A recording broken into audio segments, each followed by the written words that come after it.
großen Kolonnen unserer Bewegung heute Siegen durch Deutschland marschieren, dann weiß ich, ihr schließt euch den Kolonnen an. Und wir wissen, an uns liegt Deutschland, in uns marschiert Deutschland und hinter uns kommt Deutschland.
Come on! Separate the officers for interrogation!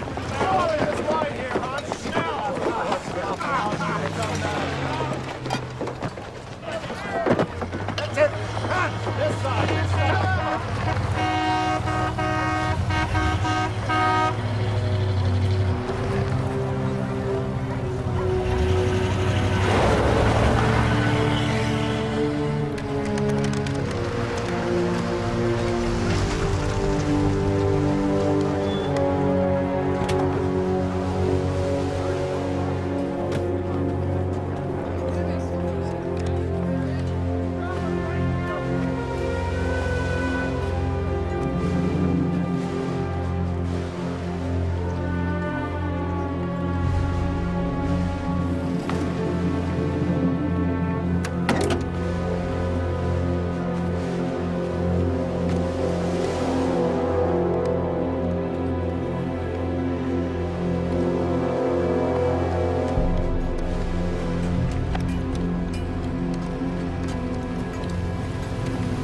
I'll be damned. General Spatz, we meet at last. Reich Marshal Goering. My wife, my daughter. Your 8th Air Force has destroyed my beautiful Luftwaffe and leveled out beautiful cities. Even so, I prefer to surrender to a fellow airman.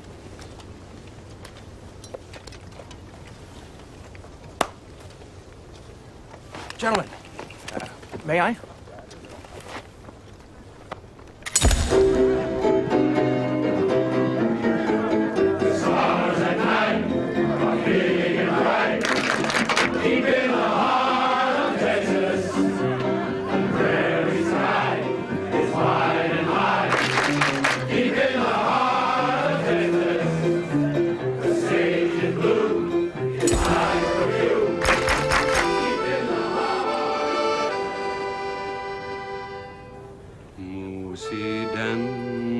Musiden zum Städle hinaus. Städle Unbelievable. hinaus. Unbelievable. Those pictures were on every wire service. American officers throwing a party for Hitler's #2 man. What was the commander thinking? I'm told it's a code of honor among airmen that transcends politics. And brains, apparently. The commander was reprimanded. And Ike has ordered that Goering be treated no differently than any other prisoner of war. Excuse me? I finagled some real coffee from the Chief Justice's office. Elsie's the best scavenger in the entire building. You shouldn't have gone to so much trouble. Oh, coffee's no trouble. Now a set of tires, that's another story. I still can't believe he's gone. For me, it was like losing a father. Truly. Whatever I have, whatever I am, it's because of Roosevelt. I was in London seeing Churchill when the news came. With the end of the war in sight, the president had sent me as his confidant to discuss a rather tricky subject. What to do with captured Nazi leaders. What was Churchill's opinion? He said they should be summarily shot for crimes against humanity. What's your opinion? Well, I think if it's a crime for the Nazis to shoot people without a trial, how could it be less so for us to do the same thing? That's Truman's feeling exactly. And Churchill now shares that view. Surprisingly enough, so does Stalin. You're talking about a war crimes trial, which they attempted after the last war and it completely unraveled. Because it had no weight. But this will be an international tribunal comprised of the 4 powers, America, England, France, and Russia. President Truman wants the best prosecutor in the country, one with a reputation for being tough, but impartial. He wants you, Bob. I haven't prosecuted a case in years. President Roosevelt chose you for the Supreme Court because of your integrity as a prosecutor. That's why Truman has picked you for this, because he wants a fair trial, not a legal lynching. I like it right here, Sam. I mean, this would mean I would have to step down. Temporary leave of absence. You'll be back in 6 months, maybe 7. Is the president aware of the fact that I'm completely opposed to the death penalty? Yes, he's not concerned because he knows you'll do whatever is right. As you know, a fair trial means an uncertain outcome. If we don't prove the defendant's guilt, we'd have to let them walk, even if we could smell the blood on their hands. Do the Allied powers understand that? And Truman does. You'll have a chance to make it clear to them. The trial is yours to create, Bob. You get to set the rules. Hire the staff, find the setting. You even get to pick the defendants. This trial could unravel, too. Like the last attempt, if it is poorly planned, if it is unsound legally or morally. Or it could establish a basis for conduct among nations that would alter history for generations to come.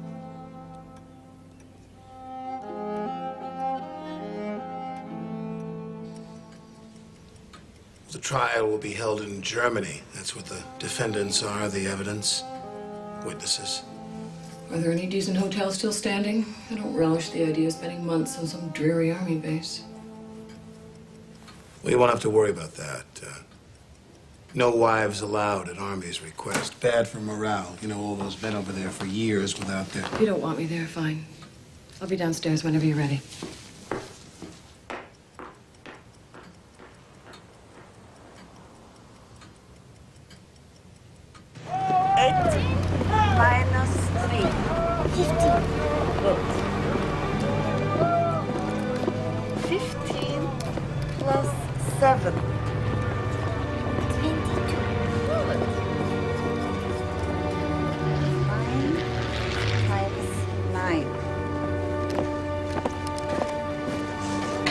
Good morning, General Spatz.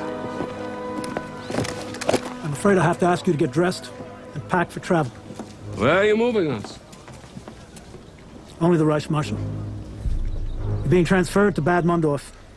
Well, you know, it's a very pleasant spa. But why must I go alone? Because that's where they're rounding up German war criminals. No!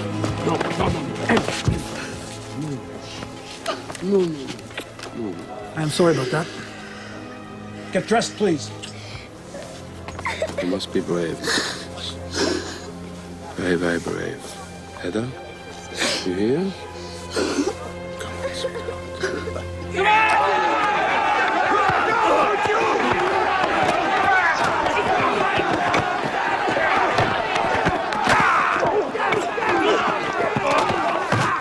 I know who you are.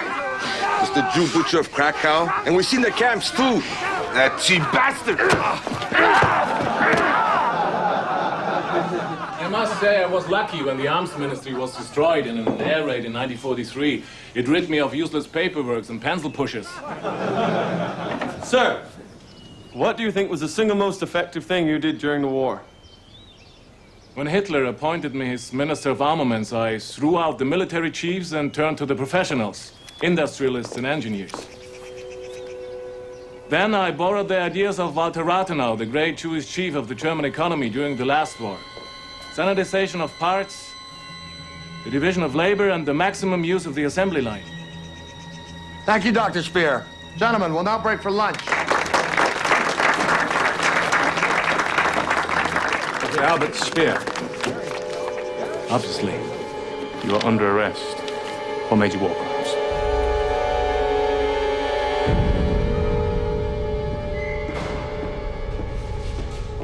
Move aside. Pay attention, orders are in. Now listen up. You'll all be taken to different places of detention. The following prisoners will go to Bad Mondorf as defendants in future war crimes trials. Step forward. Field Marshal William Keitel. Grand Admiral Karl Dönitz. Colonel General Alfred Jodl. Follow me. I haven't left Washington since before the war. I couldn't even remember how to pack. I was so worried about bringing half the things that we need for the office, I completely forgot half the things that I need. I have one set of nylons for the entire time, and they already have a run. I mean, I even traded ration coupons with my friend Lois so I could buy nylons. You are as jittery as a hen. What is the matter with you? I've never been up in an airplane before.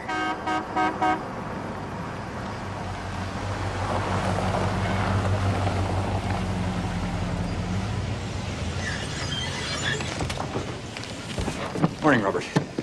John? Bob? Tom? Robert. Good morning. Gentlemen, this is my Chief Secretary, Elsie Douglas. Elsie, this is Tom Dodd, who'll be Deputy Prosecutor. Well, it's nice to finally meet you, Miss Douglas. Pleasure. Colonel John Harlan Amon, who'll be Head of Interrogations. Miss Douglas. Colonel Telford Taylor, who'll be the liaison with the other prosecuting teams. Pleasure. All mine. And Colonel Robert Story, who'll be the head of our documents division. Pleased to meet you, man. Colonel. Now that we're all here, let's go.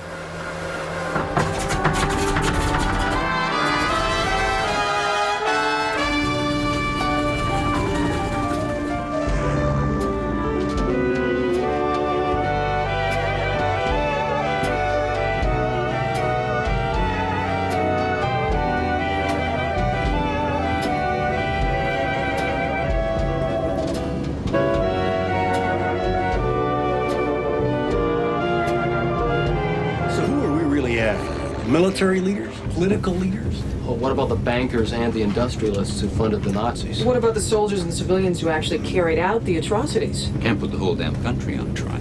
But we do need to suggest the scope of the crimes. I want this trial to be the first of many. Well, then how about choosing a symbolic figurehead from each category? We cover the whole spectrum. And that way, no one group gets off scot-free. Makes sense. If we win convictions, we can just keep right on prosecuting Nazis till the cows come home. But remember, we may also fail to win convictions, in which case some or all of the defendants could go free. I'm still wrestling with the validity of this trial. Crimes committed during war have never been called crimes. Let's focus on existing law. What existing laws did the Nazis break? Well, they broke peace treaties, border treaties, certainly Geneva Convention and Hague Convention. Right.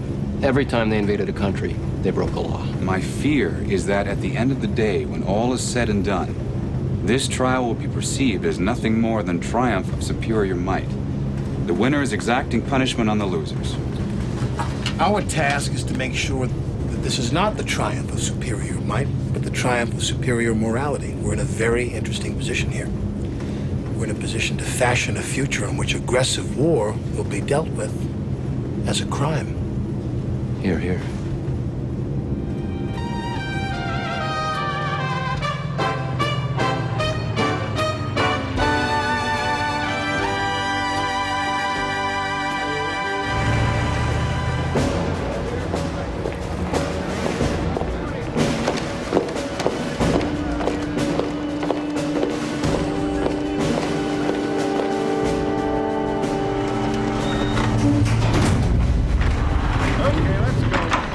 Let's go. Over there. Line up over there. Come on, let's go.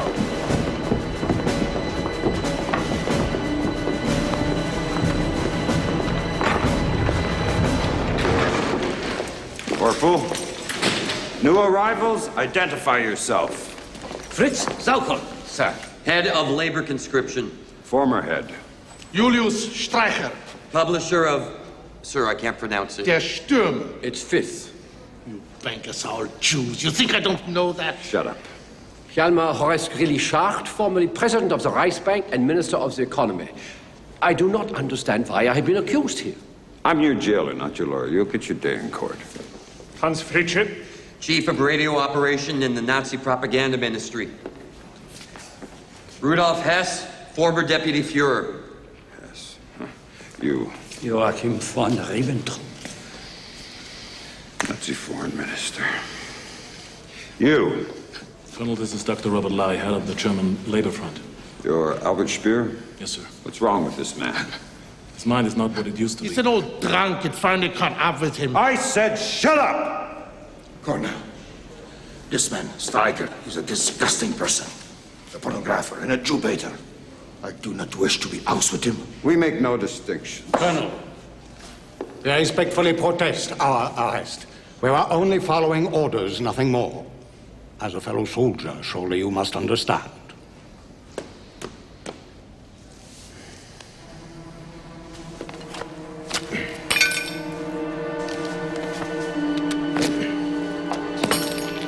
Now you're no longer a soldier. You are all war criminals. All of you. Lock them up. These Nazi bastards. Where's Goering?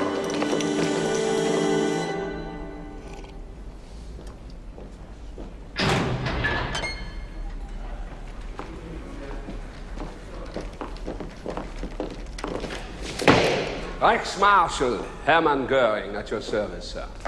You are in the United States Army stockade at Bad Mondorf. Did they tell you why you were here? Because we lost the war, and I assumed we shot or hanged. That's up to the court. I've heard of this court. Its opinion does not concern me. The opinion of the German people, that is what really matters. Is that so? It is so. History will show that everything I did was for the greater German Reich. There will be statues of Hermann Goering all over Germany in 50 years. Little statues, perhaps, but one in every home. You're as fat as a house. Starting right now, I'm putting you on a diet. You will be mentally and physically fit to stand trial.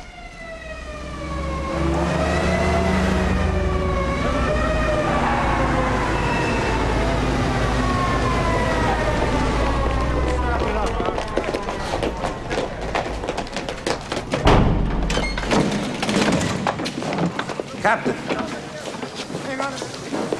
Who is it? Hans Frank, sir. Tried to cut his wrist and throat. These soldiers stopped him before he could do any real damage. The Jew butcher of Krakow. Corporal, take him to the infirmary. Have him checked out. I want a 4-man watch on him around the clock on the double. Yes, sir. Good work, Captain. What's your name? Gilbert, sir. You and your men want to chow with us? Thank you, sir. You a surgeon? Psychologist.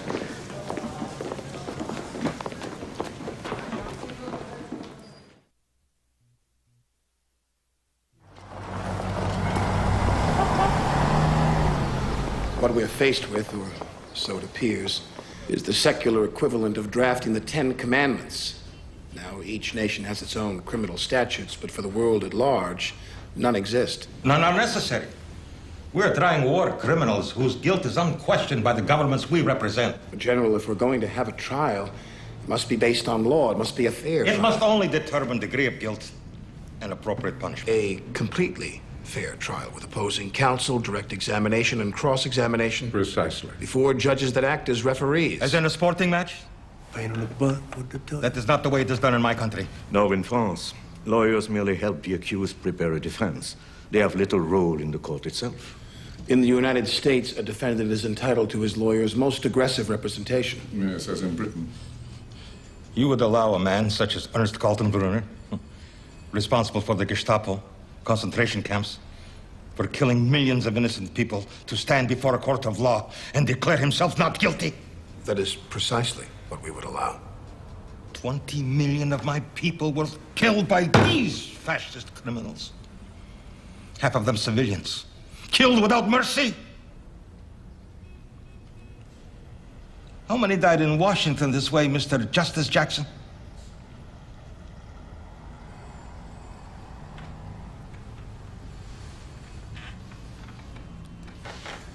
General, it occurs to me that perhaps separate trials might be the most satisfactory way to reconcile our differences. The United States and the British, along with the French if they choose, will conduct a trial with the Nazis that we currently have in captivity. Kaltenbrunner, Frank, Speer, Goering. And the Russians, of course, would be free to hold their own trial with the ones that you have on hand.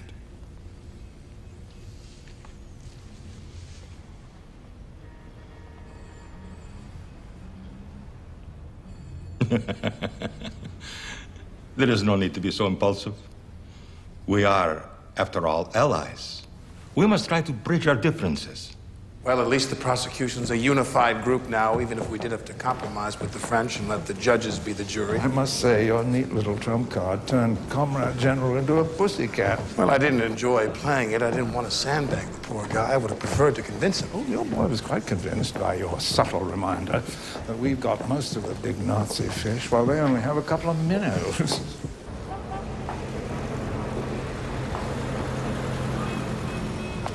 Nonetheless, I couldn't argue his point. My country was spared the worst of it. No bombed-out cities, no slaughtered children. I couldn't begin to know. How is it you can look out on all of this and still want to guarantee these men a vigorous defense? I want to put National Socialism on trial, so they'll incriminate themselves. Besides, I don't ever want this to happen again.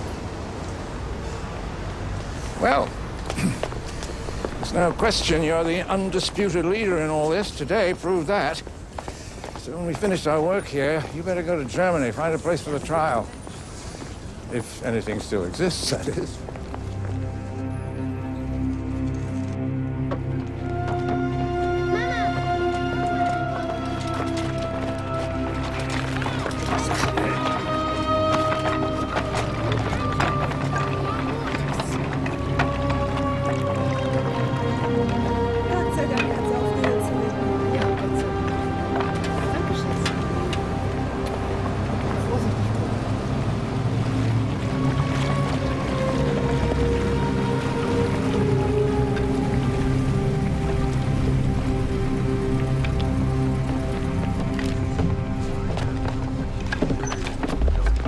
I can't believe this.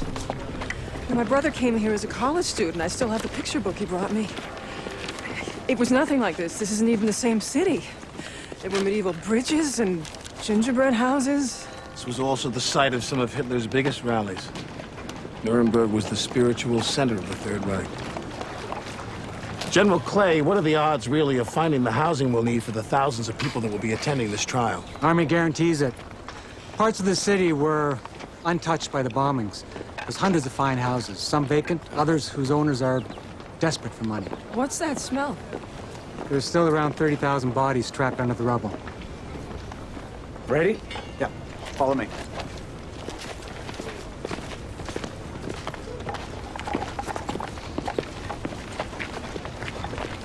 Grand old Palace of Justice.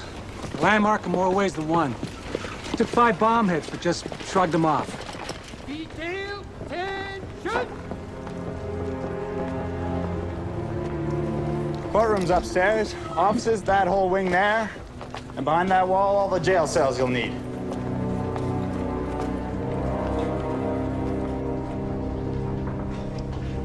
Okay, just right this way.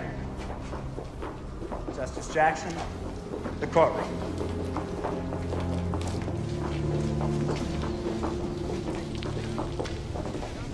This is a mess. It'll take a lot of work. A lot of work. But it's doable. Bob?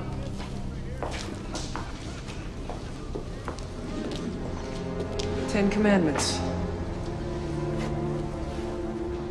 10 Commandments in the same building where the Nuremberg laws were decreed that deprived old German Jews of their rights.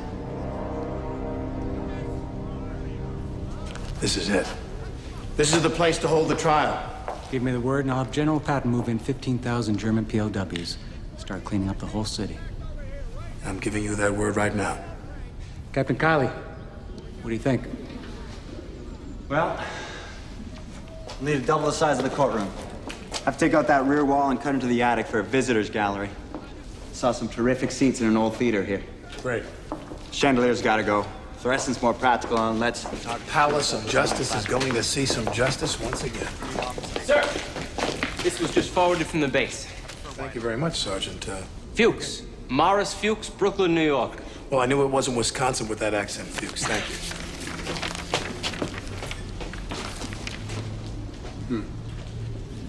President Truman wants to appoint Francis Biddle as the American judge for the trial. Are you serious? But he already fired Biddle as Attorney General. Why would he do that? Guilt, maybe? Probably. I guess it's this instead of a gold watch. How do you feel about that? Well, read Truman's wording. Unless you have a problem with this, which means... Don't have a problem with this.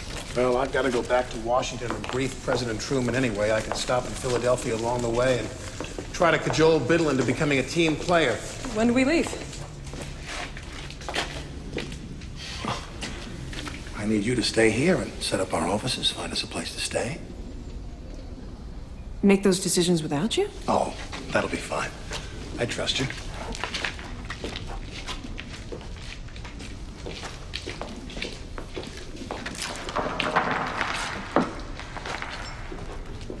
Bob?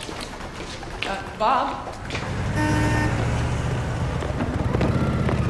When your name is called, get your ass on a truck. Von Papen. Sure. When we board the plane, get a seat by the window, dear boy. It may be the last view we have of the fatherland. Alfred Jodl. Von Schirach. Almar Schack. Rosenberg. Von Neurath. Frick. Sockel. Albert Speer. William Geisler. I couldn't face going back into private practice. Not after all those years in Washington. The nerve center of the country, the war. What is the current status in Nuremberg? Oh, we're gathering evidence, choosing defendants. We've settled on 22 men. We've narrowed our targets to those who ran the concentration camps. Good thinking, splendid. The ones who gathered the slave labor as well as those that used it. Absolutely. Absolutely right. The judges will have a great deal of work ahead of them with the pretrial discovery. Yes, yes, yes. Well, of course, you'll be there to guide me through it. I'm thrilled, Bob. It's an honor. This means a great deal to me. Am I safe in calling the president and telling him that you've signed off on me? That I'm approved as chief American judge? I'll arrange your flight this week. We need you over there as quickly as possible. We need to gear up fast. The trial's in 1 month. We'll have dessert in Nuremberg.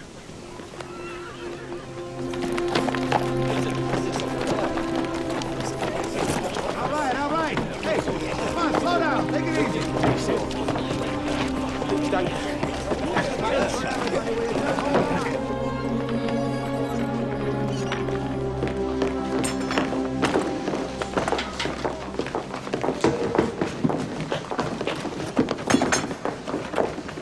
I've got to say, I find it a little unnerving walking past 300 German POWs carrying pickaxes. That's why you got a bodyguard. Just let one of them try and mess with you.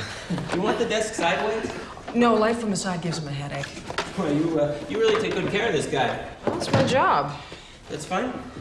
Perfect. Oh, could you please find Captain Kiley? I want to know if the filing cabinets are ready. Sure thing.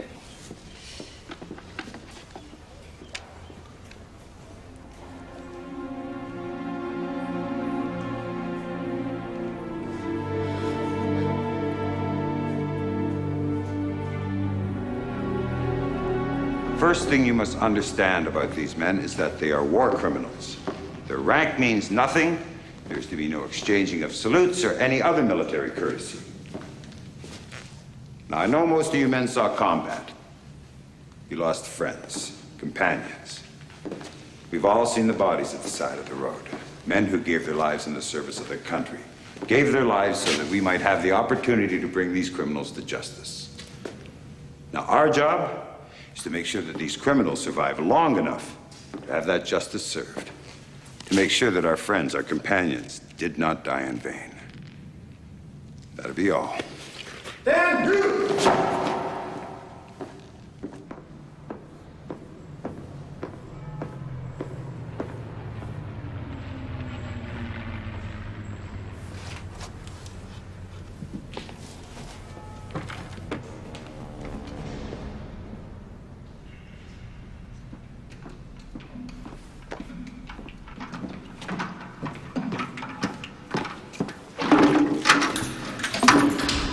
On your feet. Swab yourself.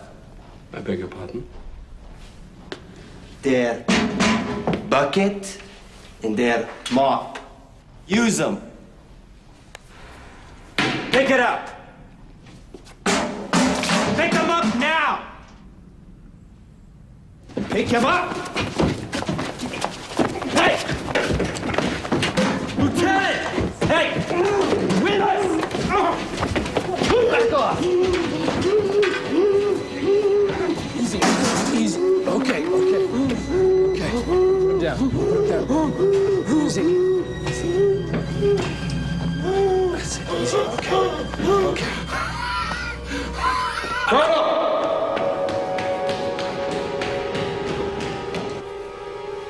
Doctor? He'll rest now. His heartbeat was up to almost 300 beats a minute. Couldn't let the heart failure.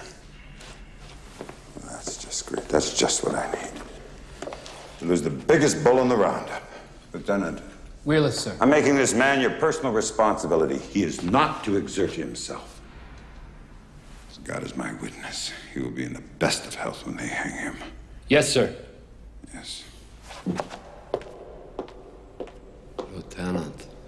Lieutenant Ayres, with your permission, I shall call you Lieutenant. That's fine, sir. Good. Huh.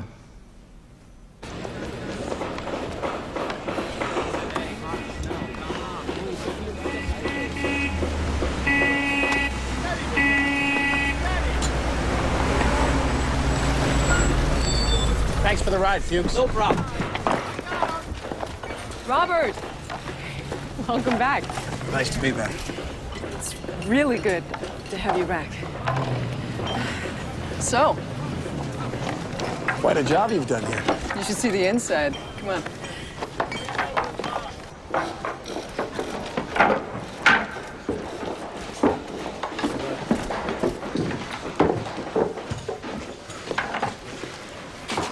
Excellent.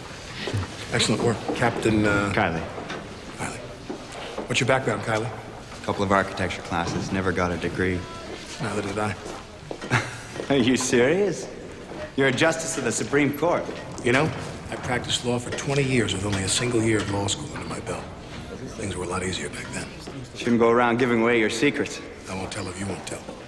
How are we making out with these gizmos for the simultaneous translation? IBM's sort of inventing the process as we go, sir, but we'll be ready for you. I promise.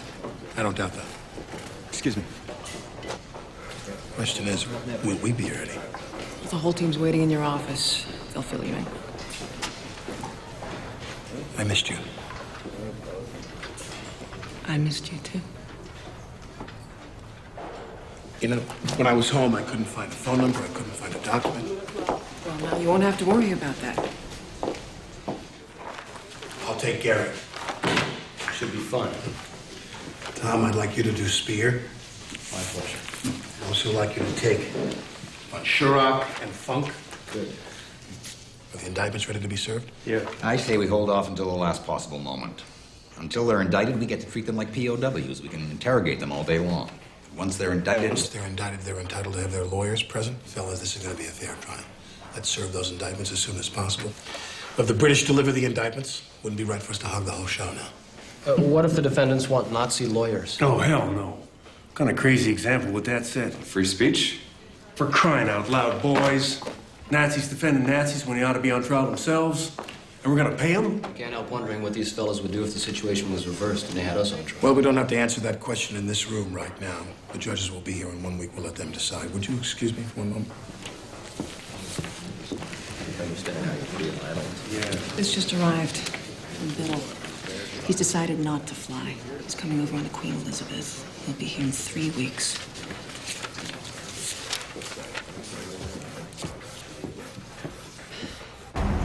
I'm a bit surprised at Biddle.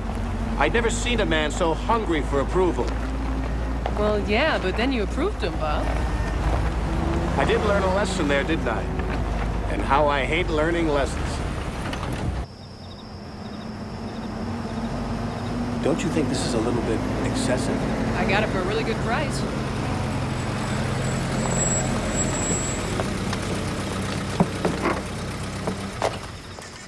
Thank you. Justice Jackson, meet Frau Hassel and Herr Hassel. Willkommen. How do you do? I have lived 5 years in America.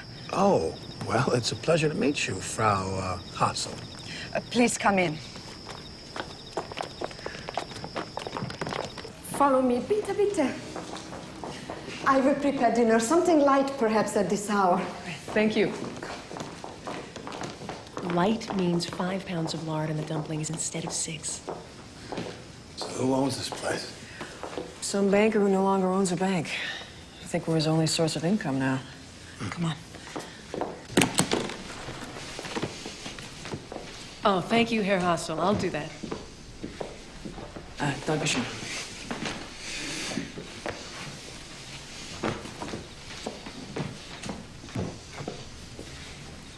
So where is your room?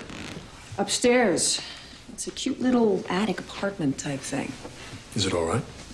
Well, it's nicer than what I have in Washington, Bob. Well, I haven't seen what you have in Washington. Oh, God, I am so bushed. Just hold on till dinner. Would you like a drink? No, maybe later on. Oh, don't do that. Oh, I've arranged a little breakfast meeting with the team tomorrow morning. Good, good. Just to go over some of the finer points. Mm-hmm. Wow, you sure pack well, Bob.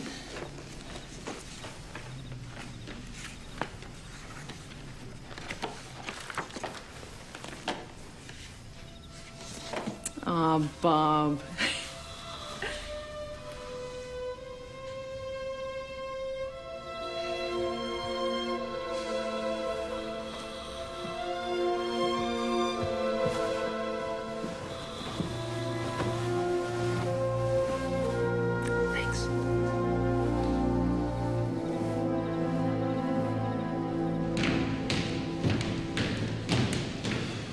Start with this one. I hope I shan't make a balls of it. Do just fine, old chap. Open up.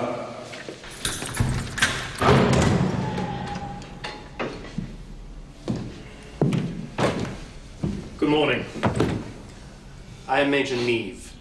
I am the officer appointed by the International Military Tribunal to serve upon you. Wait. You're British? I am. Finally, a civilized man. Neve. Neve. What is your given name? Airy. Airy. Major Airy Neve. I have heard this name before. Airy, like the wind. Why would I have heard this name? I was captured, tortured by the Gestapo, and escaped twice. Ah, I see. Well, you've earned your given name. I am the officer appointed by the International Military Tribunal to serve upon you a copy of the indictment in which you are named as defendant. I am also here to advise you as to your rights to counsel. I care nothing for lawyers. You can find one for me, Major Airy of the Wind. We're men of culture. We both know the truth. The victors will always be the judges. The vanquished, always the accused. Yes?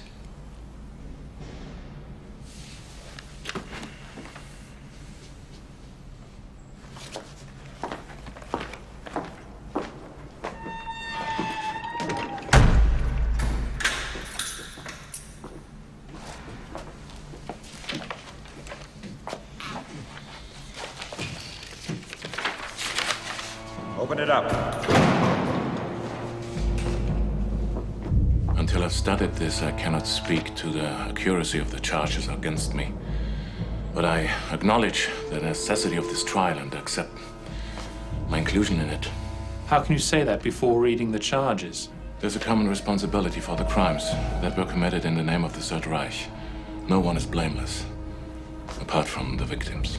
But we were just following orders. I know nothing about crimes against humanity. Here's a list of lawyers. Jews.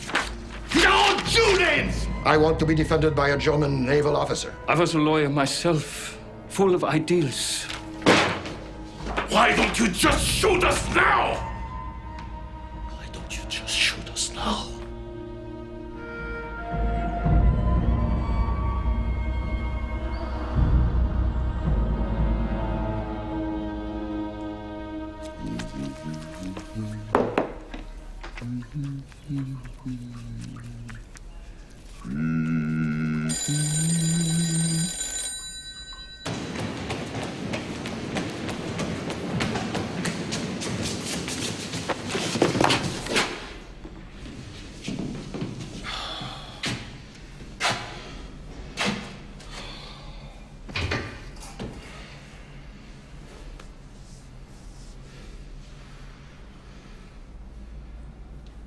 I want a guard posted at the porthole of every cell.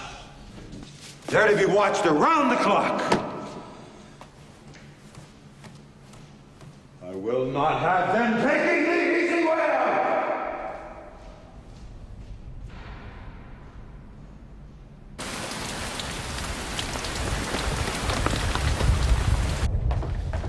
I need to pick up a document from the document room.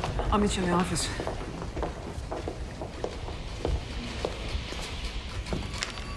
Find any directives on Polish slave labor? Oh, take your pick. You know, there's something peculiar about the German character that makes them keep detailed records of every damn thing they do. It's downright perverse. The Nazis put into writing every criminal thought they ever had and every criminal act they ever did.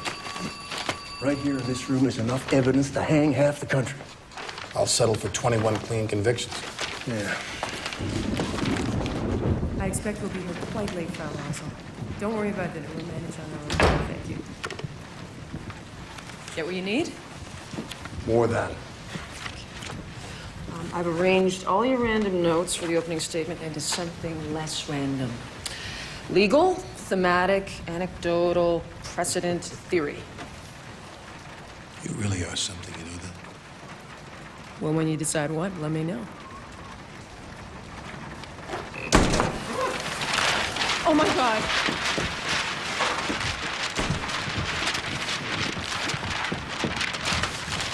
Oh, I don't believe this.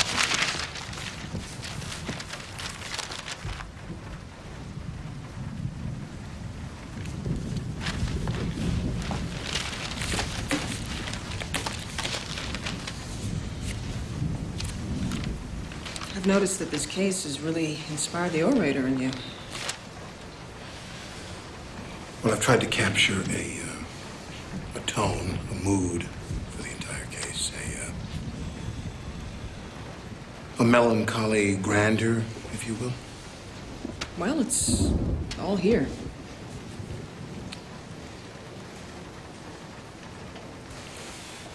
You have something right here.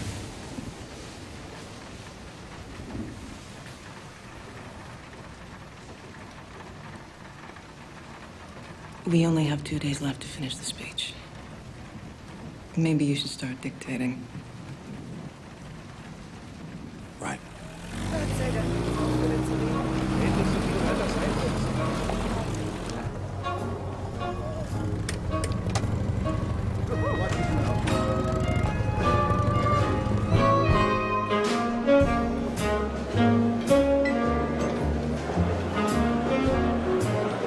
This simultaneous translation business, like taking a room in the Tower of Babel. And this I can assure you, whoever designed those electronic earmuffs... Earphones, Sir Geoffrey. Earphones. Whoever designed them did not try them over a barrister's wig. Well, not to worry, on you they'll be most becoming. To change my style, though, I think. Who's that over there? He's a psychologist. The Army transferred him over here to consult on the suicide risk of the prisoners. Let's get going home. Cheers. Bob. Francis, I had arranged for a flight to pick you up. You were meant to be here 2 weeks ago. What happened? You developed a sudden craving for shuffleboard? I just needed a little time to get myself up to speed. I worked the whole way over. I'm fully prepared now. Any of my colleagues here, I'd like to meet them. Perhaps later on. I need to talk to you about something. You must take some vodka. No, thank you. Oh, you must try some. It makes it very strong. Oh, but we do it all the time in you Russia. can't mix it. Oh, we do in Russia all the time. Not in France. Thank you. Thank you. Okay. Look at this, Bob. It was a gift from my family. After the trial, I'm going to donate this along with my papers to my alma mater. I think future generations... Francis, on the subject of who will serve as president of the court, the British are prepared to support you, but... Yes? But it's not in the best interest of the trial. The Americans are far too dominant in this thing already. The trial must be viewed as a joint effort. I really do have the qualifications. I know you do. If not me, then who? Sir Geoffrey Lawrence. The British share our sensibilities, and it's a hell of a lot better than having Devab or God knows Nikitchenko. I think I can sell the French on this idea, too. Everyone back home assumes that I will be head of the court. Francis, your role here will be of incredible importance. This is probably the last appointment of my career, Bob. This is how I'm going out. With great honor. Francis, you will be capping your career with great honor.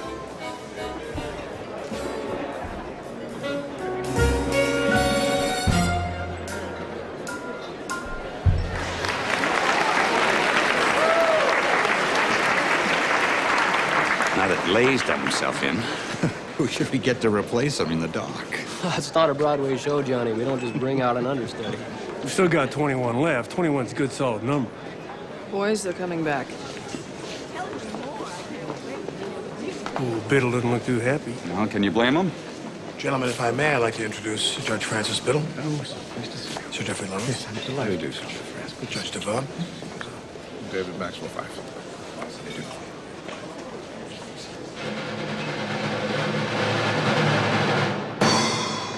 Ladies and gentlemen, please, a salute to my colleagues in the law.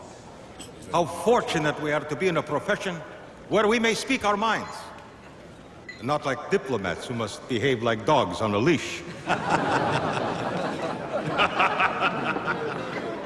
To the law. To the law. I was wondering if you'd care to dance with me. I'm not much of a dancer. Well, let's go embarrass ourselves.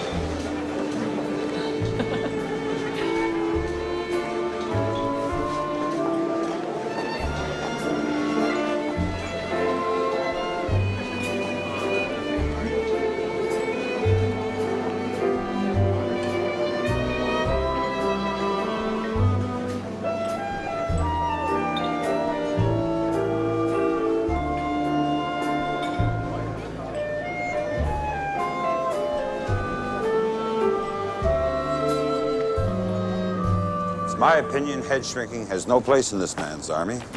But you've been assigned to me, Captain, and I plan to make full use of you. You're going to help me make sure I don't lose any more of my prisoners.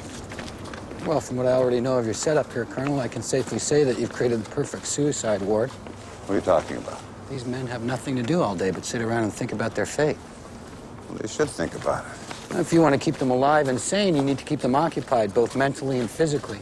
Small library, for instance. Library? A library would make all the difference in the world. So would an exercise yard. Well, I had something quite different in mind. I thought I might put you in their life. Give them somebody to talk to, open up with. I'm sure they'll jump at the chance to jibber-jabber with somebody as bright and enthusiastic as yourself. They'll tell you what they're thinking, what they're planning. And you report everything you hear to me. Colonel. I don't want to hear anything about morals and ethics, Captain. These men are prisoners, criminals, not patients. That's the deal, Captain. Take it or leave it. The library and the exercise yard, sir. You got it.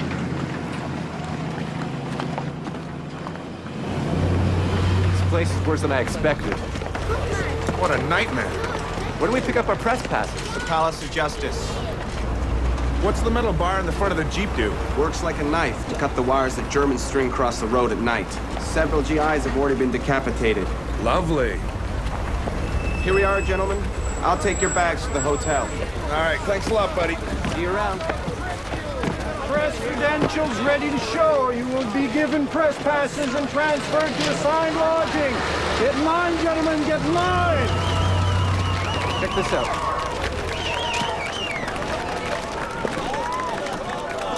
Vita, nice and tight, yes, please.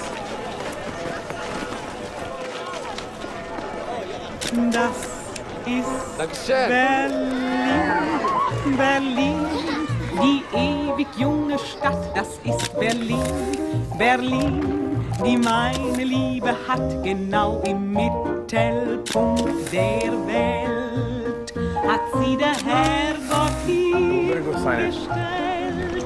Du mein Berlin, Berlin, du Perle an der Spree, der dich erst...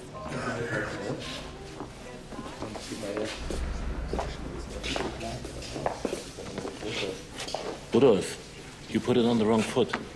What? The shoe. Yeah. This seems completely mad. It is an act. He is being clever. If he was so clever, he wouldn't have spent the last 4 years in an English prison.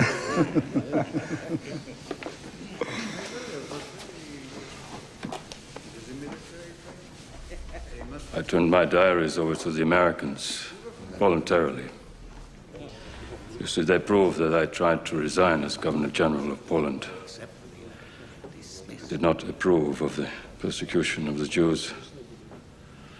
Anyone reading my diaries, they will know what was in my heart. They will understand that those things I wrote about the Jews, the orders I signed, they were not sincere. I believe you, Herr Frank. And yet, you did do those things. How do you explain it? I don't mean legally. I'm not a lawyer or a judge. I mean, how do you explain it to yourself? I don't know.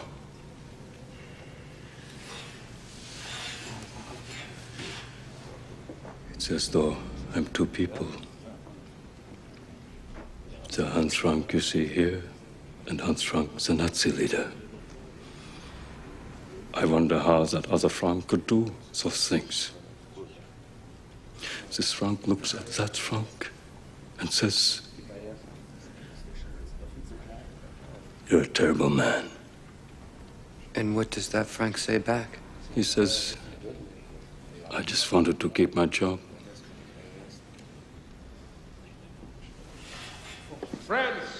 Friends, when we begin this grotesque farce tomorrow, my friends, never forget that we are here for one reason, and one reason only.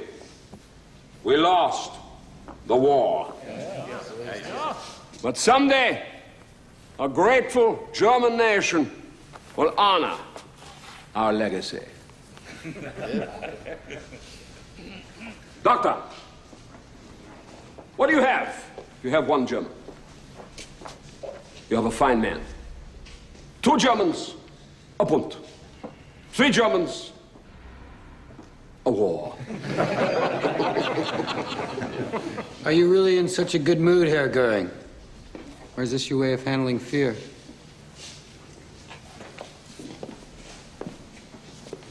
Fear? What do I have to be afraid of? I've ordered hundreds and thousands of men into battle, knowing full well that not many will return. Why should I, their leader, tremble when called upon to face the enemy? I know that I am a condemned man. That is of no consequence. There is still work to be done. And mark my words, it will be done. One Englishman, an idiot. 2 Englishmen, a club. 3 Englishmen, an empire.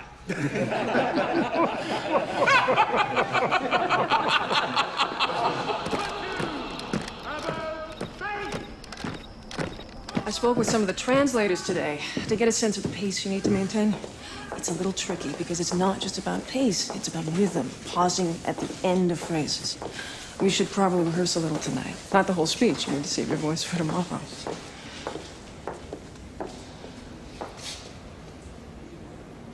This is unbelievable.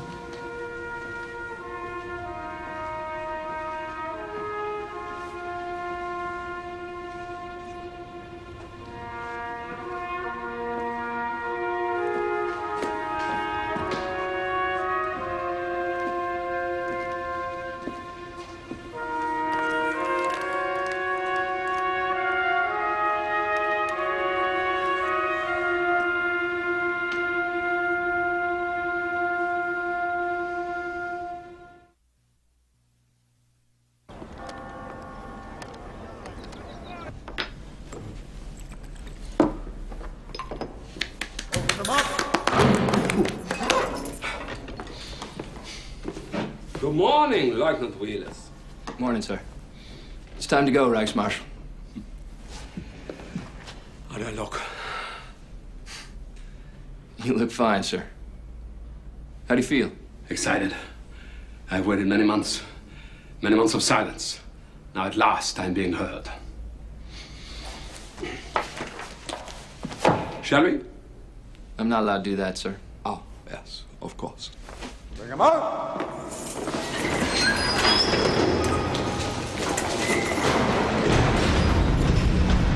Come up!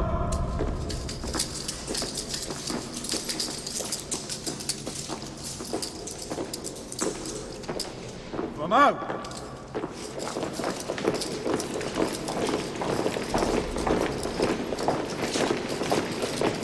All right, Sergeant. Search the cells.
Oh.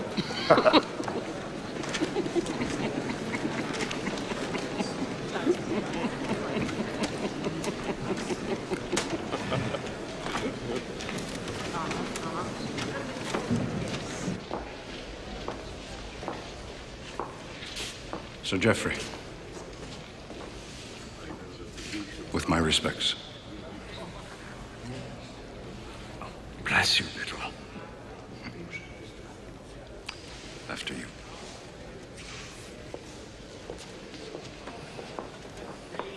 All rise!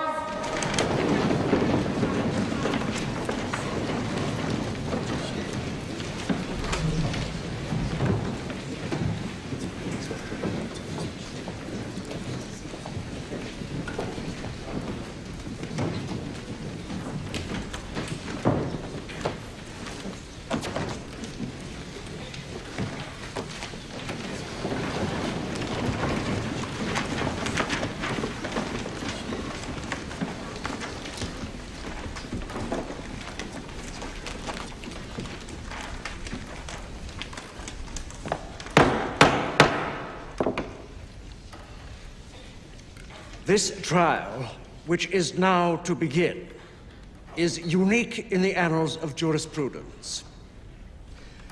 The defendants, all having been served with copies of the indictments, are now to enter their pleas.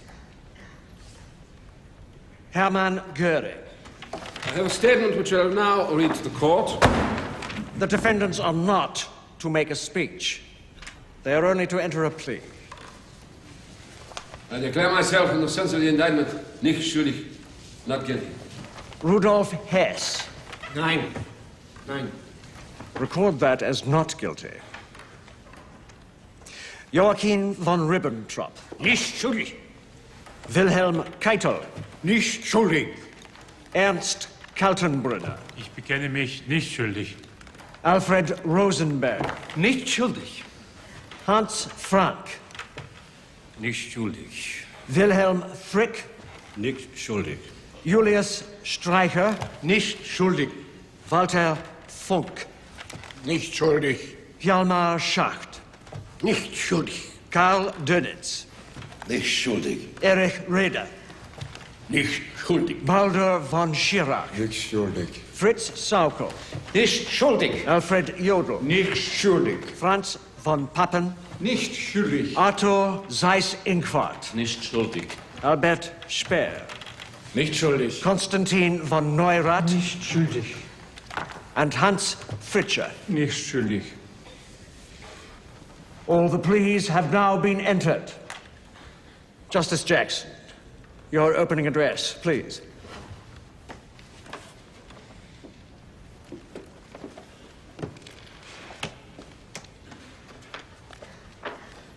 May it please your honors.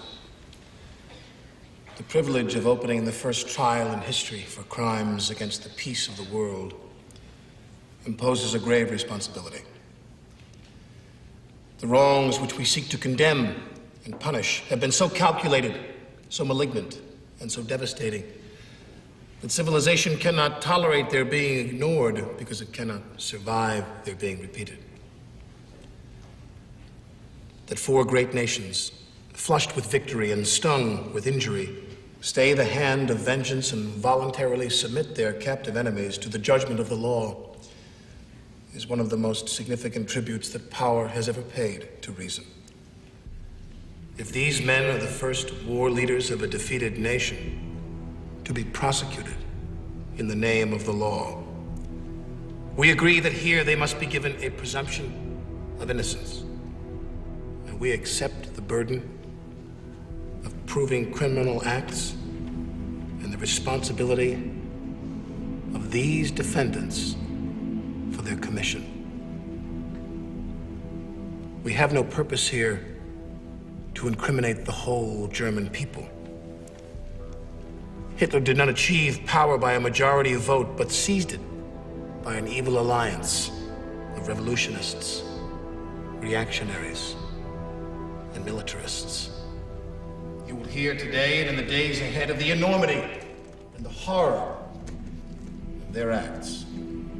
The prosecution will give you undeniable proofs of these incredible events. I count myself as one who received during this war most atrocity tales with suspicion or skepticism. No more. The catalog of crimes will omit nothing that could be conceived by their pathological pride, cruelty, and lust for power. You will hear of the repression of organized labor, the harassment of the church, the persecution of the Jews, the conversion of mere anti-Semitism into the deliberate extermination of the Jews of Europe. You will hear of the long series of German aggressions and conquests and broken treaties, the terror that settled over Germany, the havoc wrought in the occupied territories. And you will know that the real complaining party at your bar is civilization. Civilization asks whether law is so laggard as to be utterly helpless to deal with crimes of this magnitude by criminals of this order of importance. It does not expect that you can make war impossible. It does expect that your juridical action will put the forces of international law, its precepts, its prohibitions, and above all, its sanctions, on the side of peace, so that men and women of goodwill in all countries may have leave to live by no man's leave underneath the law.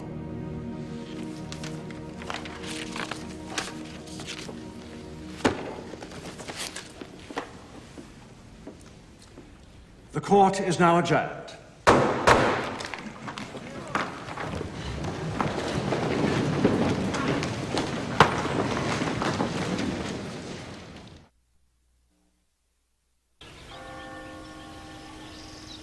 Jackson's speech, pedantic. Tiresome lot of nothing. I nodded off twice. Well, the food is better today. You think they'll feed us like this every day? They always feed you well before they hang you. Yeah, that's so true. They can't hang us. We're soldiers. They have to shoot us. Please, stop this talk. We must concentrate on our defense. If you're not going to eat, Frank, give it to me. It's a crime to have such good food. Look what they have done to your beautiful city. Nuremberg is not mine. But it was. Was anything ever more extraordinary than the Parteitagen you stage here every September? The night skies would light up like a bonfire as we carried our torches through the streets, 250,000 of us on the way to the Zeppelin fields. I remember standing there for hours, basking in the radiance of the Fuhrer. And then I would take a group of my Hitlerjungen to the river, where we'd bathe together. We had to cool off from the fires that were burning within us. But now that just seems like a dream. A strange, wonderful, frightening dream. It was not a dream. It was a nightmare. Of our own making, and it's time to wake up from it. The look in Hitler's eyes was not radiance. It was madness.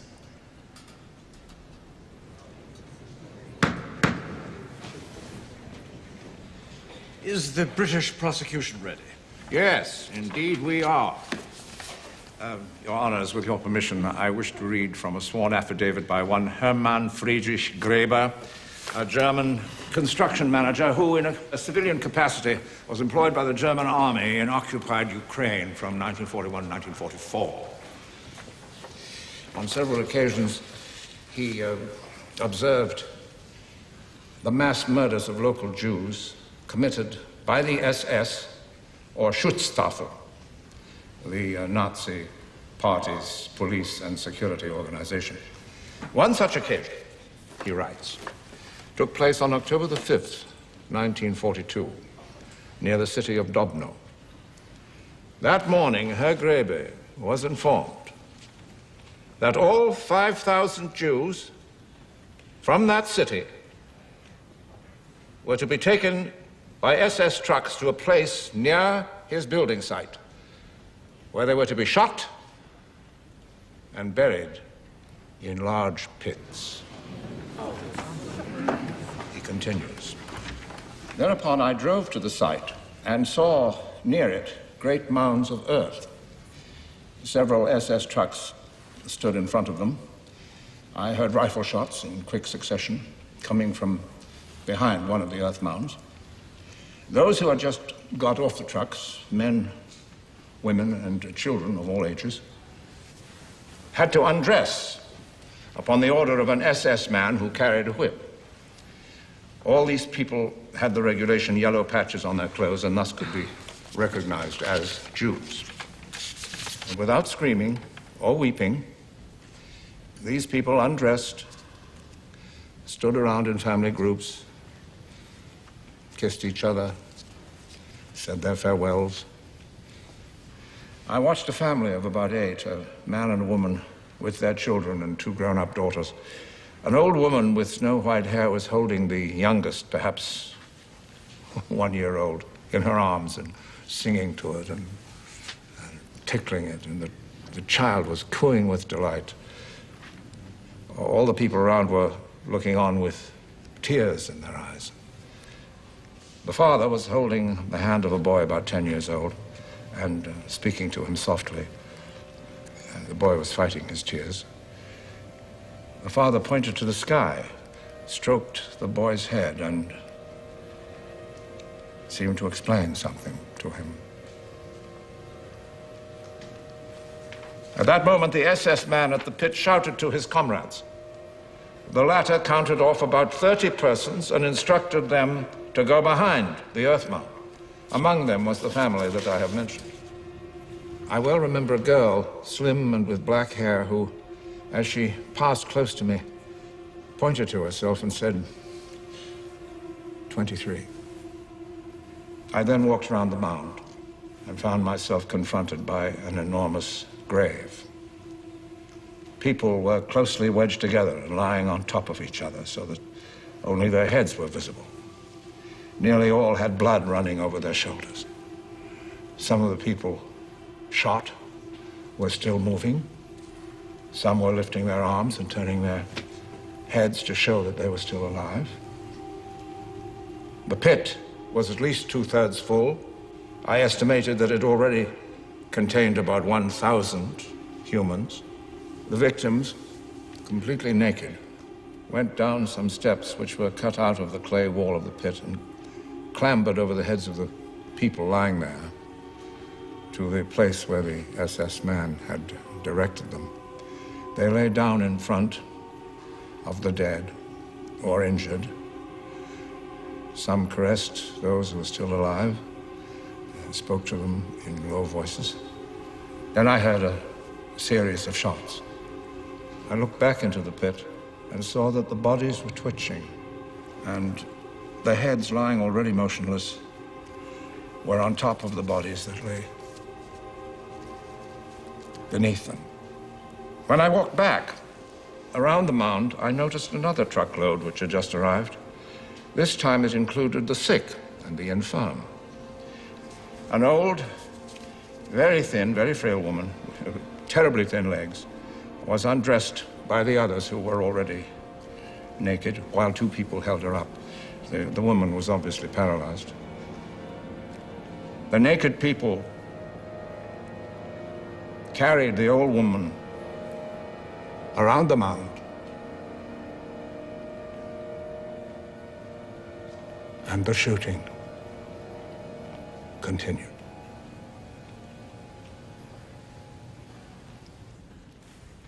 Signed, Friedrich Graeber.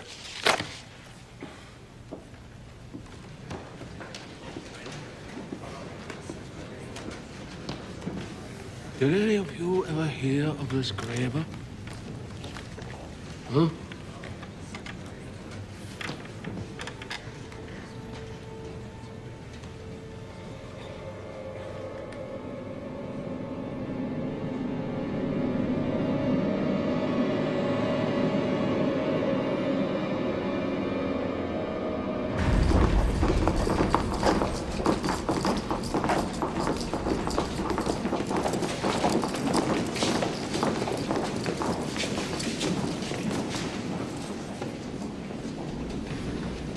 Rough day, Reichsmarschall?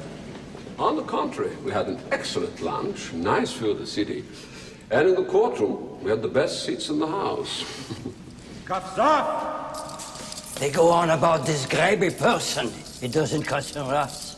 We were not even mentioned. You must have very little evidence against us. I always suspected the British prosecutor was a Jew. Now I am sure of it. Shut up, psycho! Please, don't be so naive. We're on trial. Of course they're going to say terrible things about us. They have not even begun. Lock them up! Happy dreams, Leutnant. Good night, Reichsmarschall.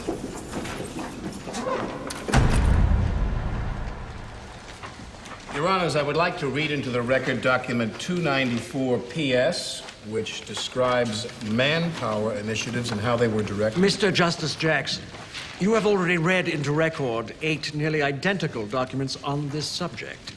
Do you really feel it necessary to introduce a 9th? I do.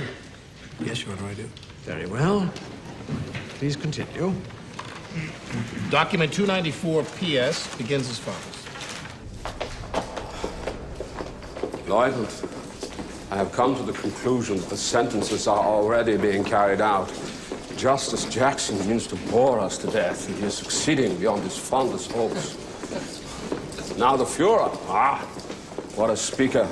At a rally here in Nuremberg, he held an audience of 250,000 people in the palm of his hand for an entire afternoon. As legal strategy, your documentary approach has been unassailable. But as drama, it is, I regret to say, absolutely stultifying. Well, as you know, it's not meant to be an entertainment. It's meant to be a trial. And it's ours to lose. A trial is a show, Robert. And like it or not, it's a show. And those four learned men sitting on the bench are as impressionable as any audience. You're pushing for witnesses? Witnesses will give this trial a human face. One compelling witness can outweigh a ton of documentary evidence.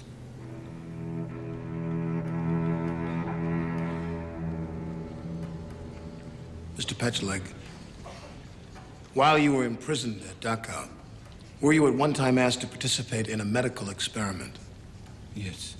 And the Nazi doctor who supervised that experiment, Dr. Rascher, did he ever explain to you its purpose?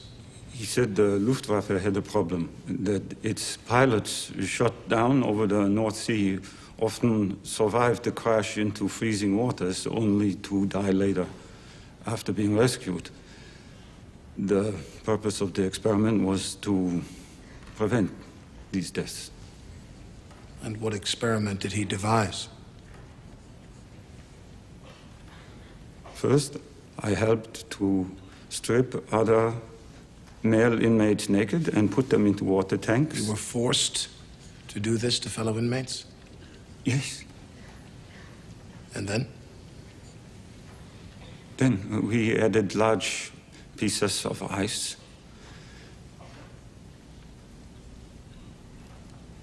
We put thermometers into their rectums to make sure the men were freezing. Then some of them we plunged into hot water, others in warm water, others we put next to naked female inmates so the doctor could learn which method would best revive them.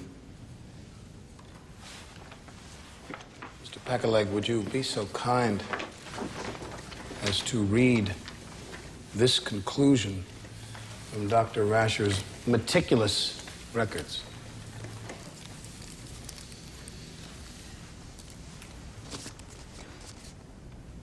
Rapid rewarming was in all cases preferable to slow rewarming because after removal from the cold water, the body temperature continued to drop rapidly. Rewarming by animal warmth was too slow. Thank you. Mr. Packerleg, do you recall whatever became of the subjects of Dr. Rascher's experiments on behalf of the Luftwaffe?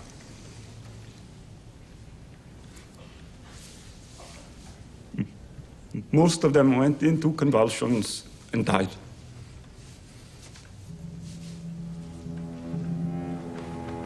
Thank you. In 1942, I was arrested, interrogated, and then ordered to sign a false confession. I refused. The German officer threatened me. I told him, I'm not afraid of being shot.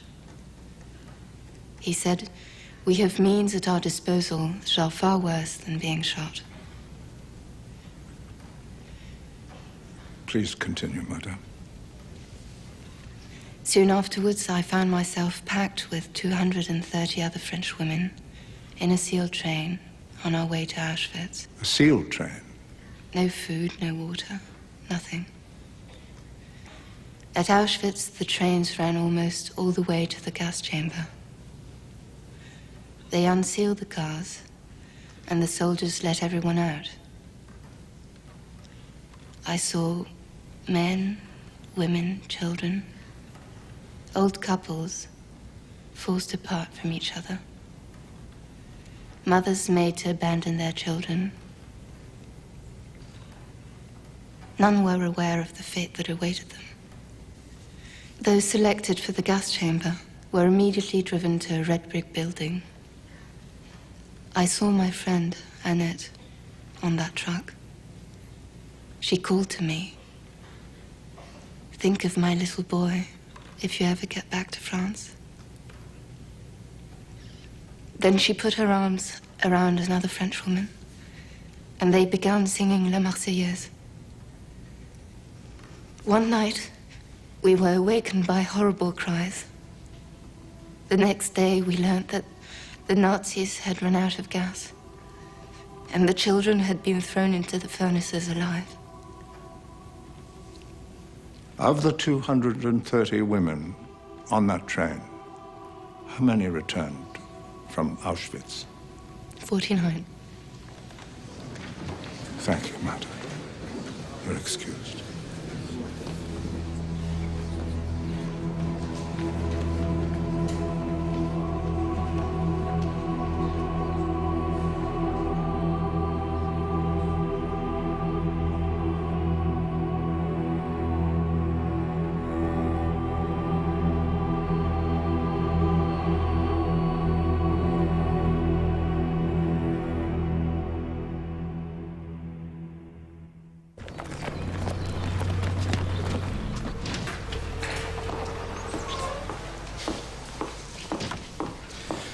There you are.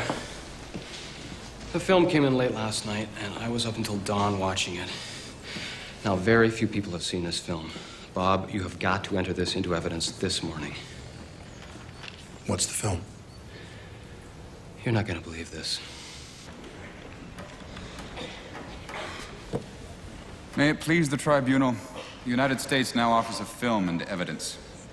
It was compiled from motion pictures taken by Allied military photographers as their armies liberated areas into which concentration camps were located.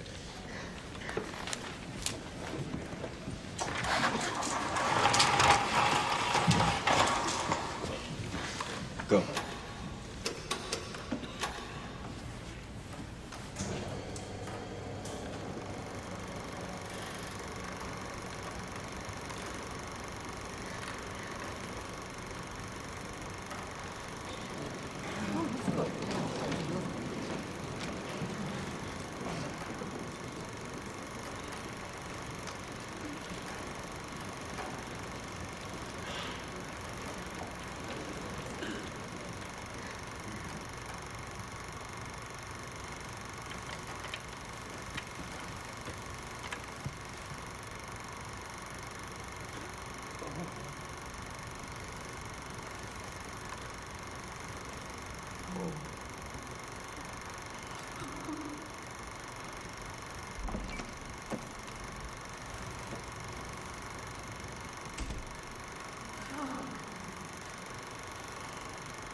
You know, it was such a nice day. Laughing, joking. And then they showed that horrid film. Propaganda. Anyone can do it. Little of this, little of that, and before you know it, still. Those films. You know, I'd read any number of affidavits, reports, statistics, but I didn't really understand until I saw those films. I still don't understand. I don't think I ever will. How could civilized human beings do that to other civilized human beings? Maybe civilization's overrated.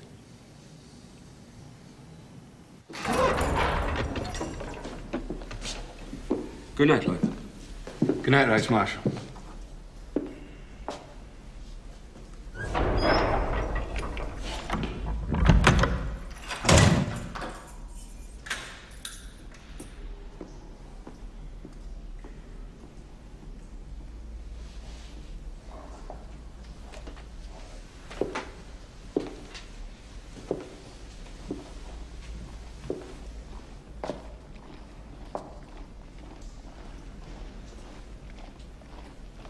Wenn wir marschieren, sind wir zum deutschen Tor hinaus. Schwarzbraunes Mädel, du bleibst zu Haus, ein Mädel, Mädel, wink, wink, wink. Unter einer grünen Lierlind sitzt ein kleiner Fink, Fink, Fink. Ruft nur immer Mädel, Sie ist ein kleiner Fink, Fink, Fink, ruft nur immer Melodie. Der Wirt muss sorgen, soll nicht rapperkämpfig sein, sonst wer wir morgen beim anderen ein darum Mädel, Mädel, Wink, Wink, Wink, unter einer grünen Lila liegt. Sie ist ein kleiner Fink, Fink, Fink.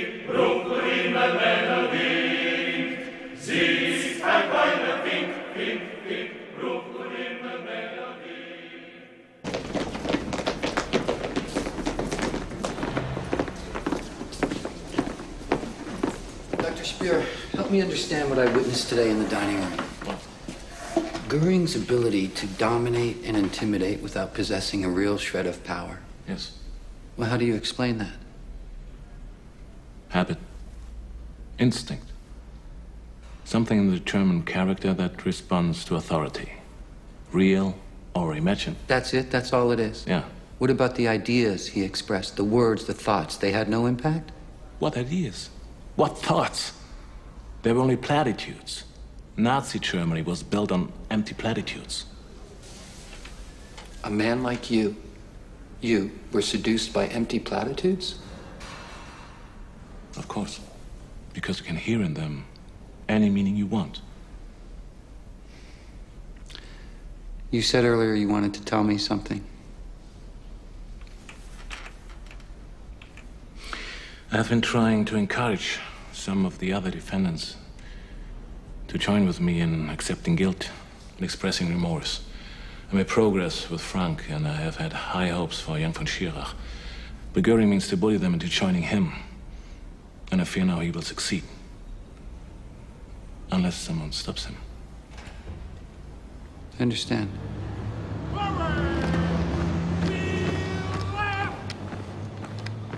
All right.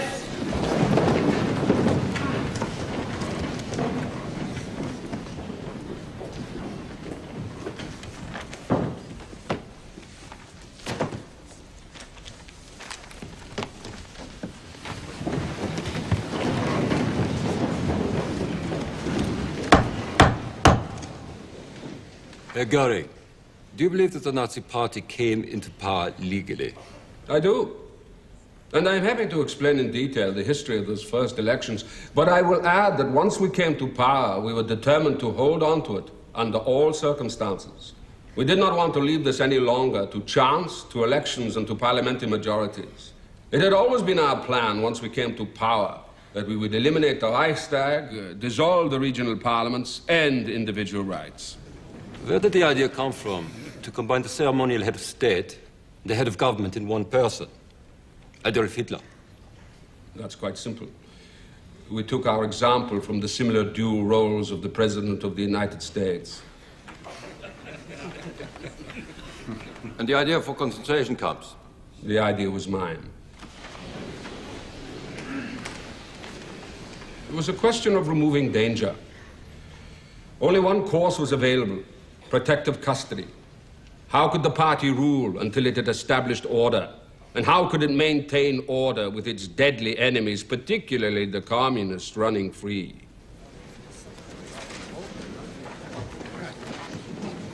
No further questions.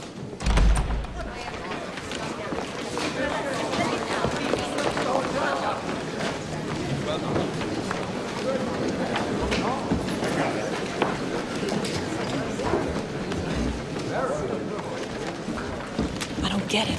He's tightening the noose around his own neck.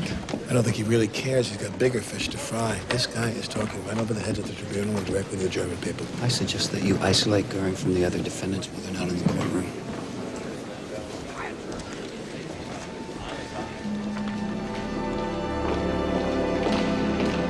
Open it up. I don't understand. Why are you doing this? Inside.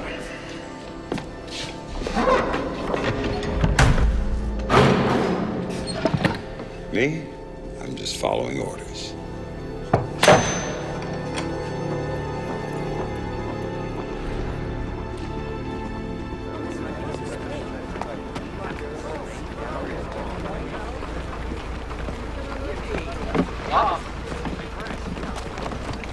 Joint cross. Hit Goering quick and hard. Put him on the defensive right away. Never let him breathe. I see no point in that at all. He's blatantly incriminating himself.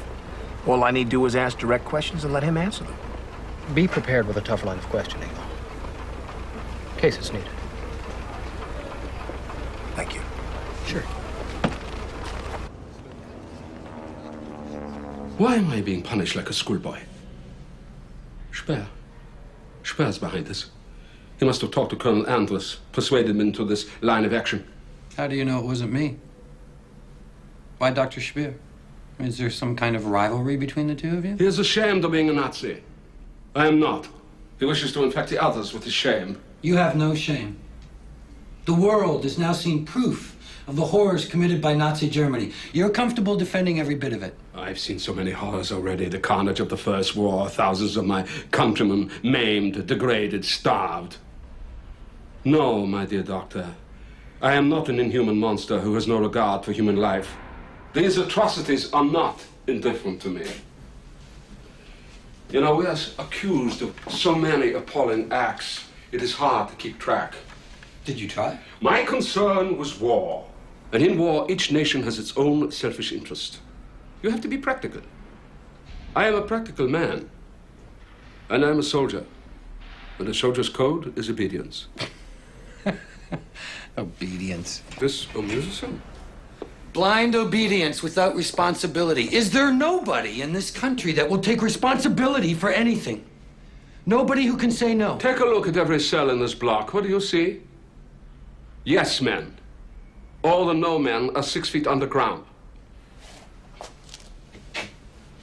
What is this? You're not Jewish, are you?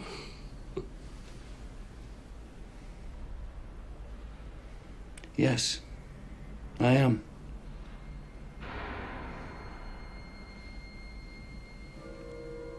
I see. Well, this is a very interesting situation for both of us.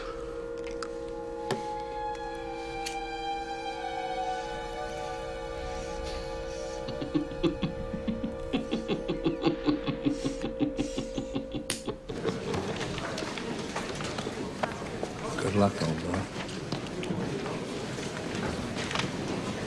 So, what's his plan? Haven't a clue.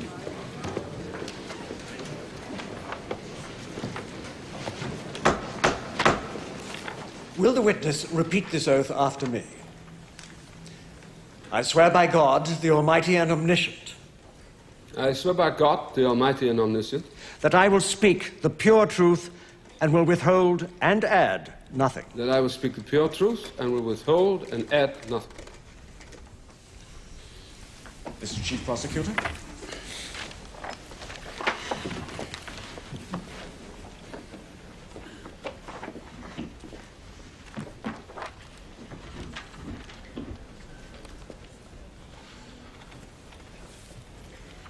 You are perhaps aware that you are the only living man who can expound to us the true purposes of the Nazi Party and the inner workings of its leadership.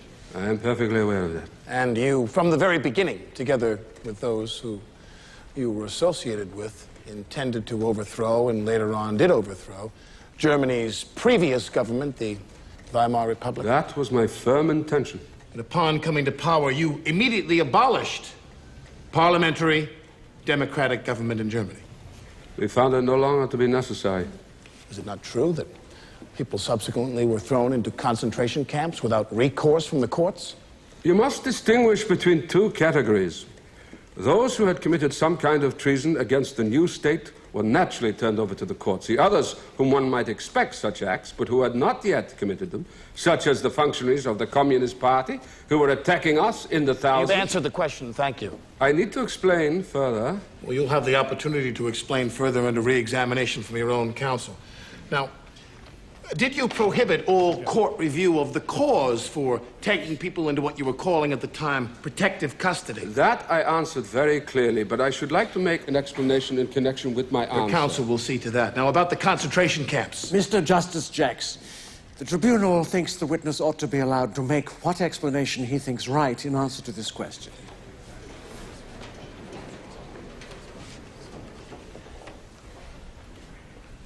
The tribunal thinks that you should be permitted to explain your answer now, and it will listen to that explanation.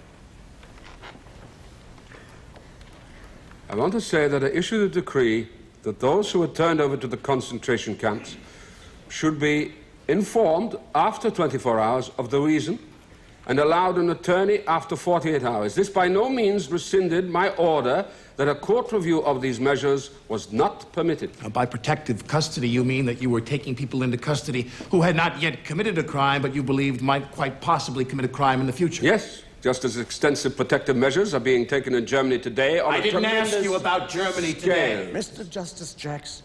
This is poor preparation. The witness may finish his explanation.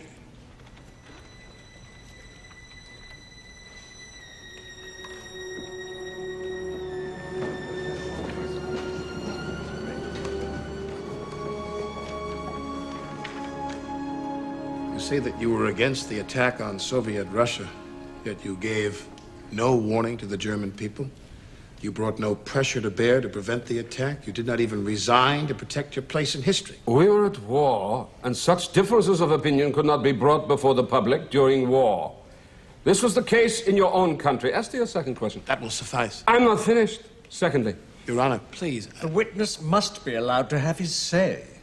Secondly, as far as my resignation is concerned, I do not wish even to discuss that, for I was an officer, a soldier. I served my country. Now I ask you this. Your Honor, please. Thirdly, I was not the man to forsake someone to whom I had given my oath of loyalty every time he was not to my way of thinking. Your Honor. It never, ever occurred to me to leave the Fuhrer.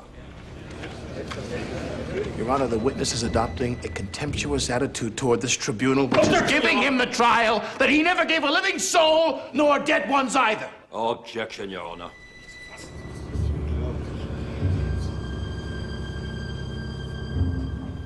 I'm ready for the next question.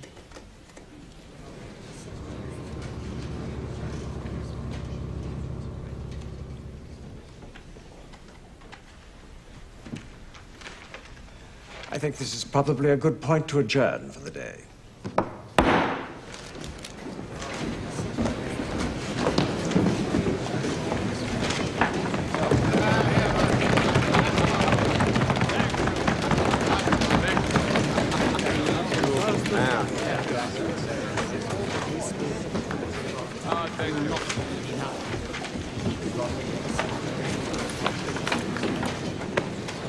Tough calls from the bench. Well, it's only round one. Think you need anything? Don't forget, I'm here.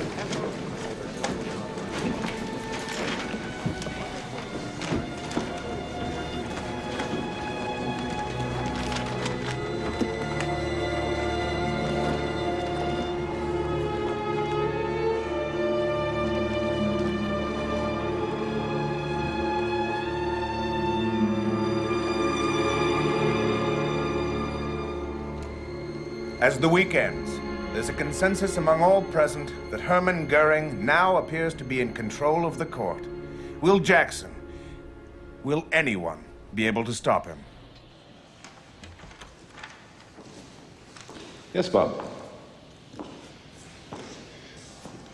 You know, Judge, I didn't leave the Supreme Court to come here and be thwarted by a fellow countryman. That sounds like sour grapes. Very unbecoming.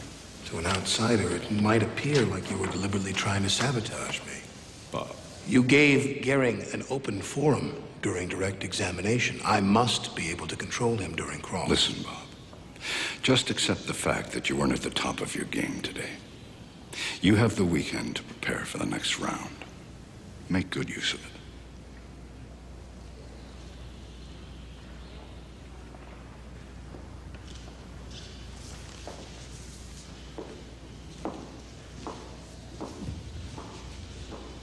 Da dee da dum, da dee dee dee dee dee, da da da dum, da dee da da, da dee da dum, da dee da da da dum, da dee da da da da da da. You're not hungry, sir? Oh, I'm too excited to eat.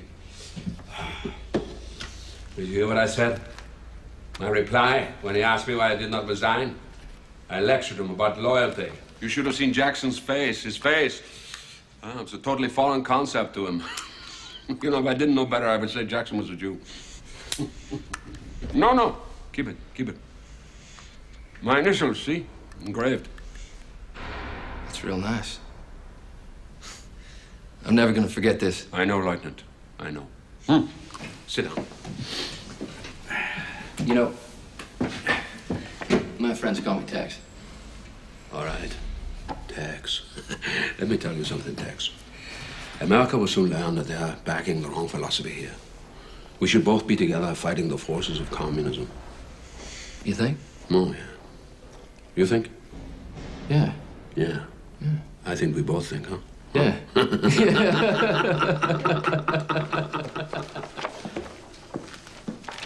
I'd like to dictate a telegram.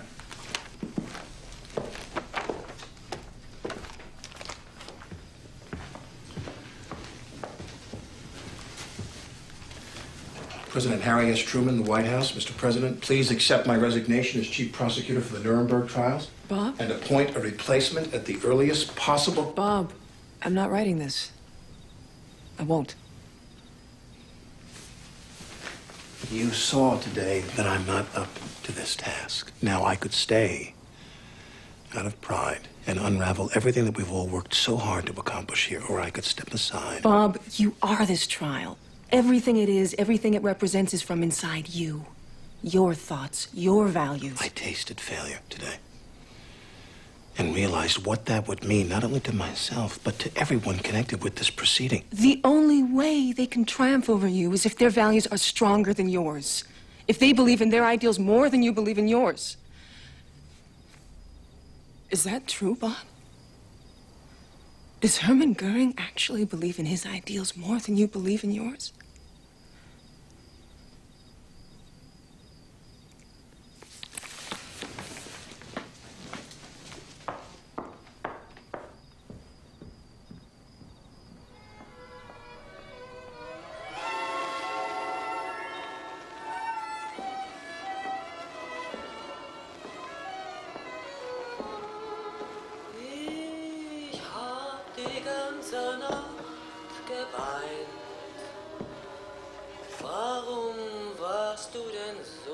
You're right. And thank you.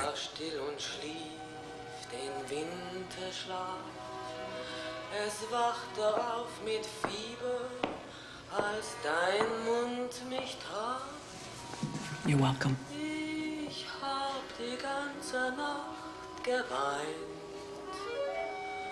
Warum lässt du mich nicht allein? Denn ich verbrenne, wenn ich liebe. Und weiß, am Ende wird Enttäuschung sein. Ja, ich hab gefühlt, dass ich... Now look here, what happened wasn't entirely your fault. I mean, God knows I'd be hard-pressed to defeat a clever defendant who's allowed to say whatever he wants for as long as he wants. Well, now that you've finished with the niceties, let's have the truth. Well, it was very damaging, Robert. I mean, you've introduced this trial from a position of moral superiority, and as a result, you've become its chief symbol. Now, if you can't maintain that, or if the balance shifts ever so slightly, it could be a disaster. Hermann Goering is using this trial to present himself as a philosopher-statesman on the level of Hitler. Do you see Goering as a statesman? No, I do not. I see him as reprehensible, as inhuman. Then treat him as such. Treat him as the vile, conniving, bloody, fascist bastard that he is.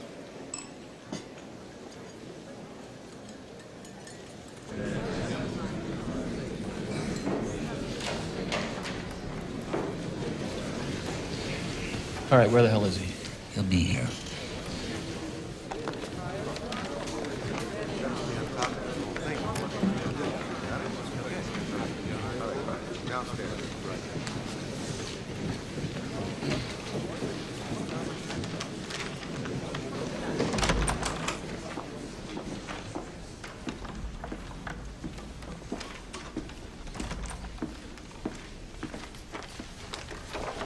Mr. Chief Prosecutor, if you're ready. From the very beginning, you regarded the elimination of the Jews from the economic life of Germany as under your jurisdiction, did you not? Yeah. Elimination from economic life. That is partly correct. Large industries, also armament industries, under Jewish directors. Was that the first of your legal measures against the Jews? I believe removal from office was first in 1933. Then, in 1936, you personally drafted an act making it punishable by death to transfer property abroad? That is correct. And another, that all damage caused to Jewish property by the anti-Jewish riots of 1938 must be repaired by Jews at their own expense, with their insurance claims forfeited to the Reich.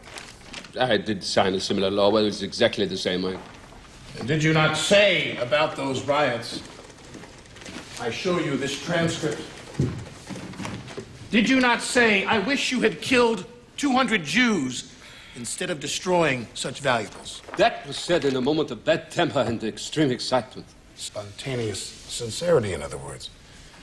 Did you not also personally sign a decree in September 1940 ordering seizure of all Jewish property in Poland? I assume so, if the decree is there.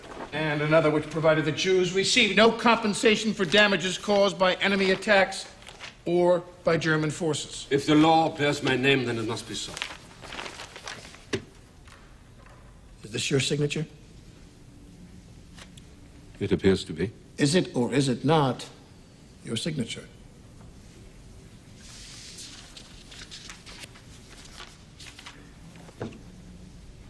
It is. Your signature on a decree dated July 1941 asking Himmler and Heydrich and the SS to make plans for the final solution of the Jewish question. That is not a proper translation. I said total solution, not the final solution. These are your words to Himmler. I charge you to send me before long an overall plan concerning the organizational, factual, and material measures necessary for the desired solution of the Jewish question. Is that an accurate translation of what is written in this order from you to Heydrich and Himmler? That had to do with immigration and evacuation of the Jews. And you ordered all other government agencies to cooperate with the SS in the final solution of the Jewish question, did you not? There's nothing in there about the SS. This document states you personally ordered all government agencies to cooperate with the SS. You sent this letter to SS Gruppenführer Heydrich. That doesn't mean that the SS had anything to do with the solution to the Jewish question.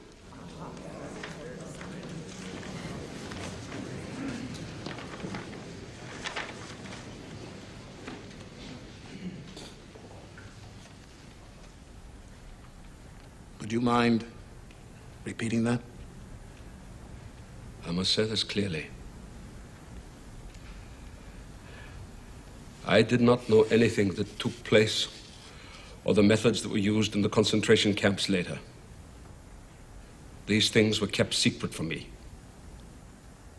And I might add that, in my opinion, even the Fuhrer did not know the extent to what was happening.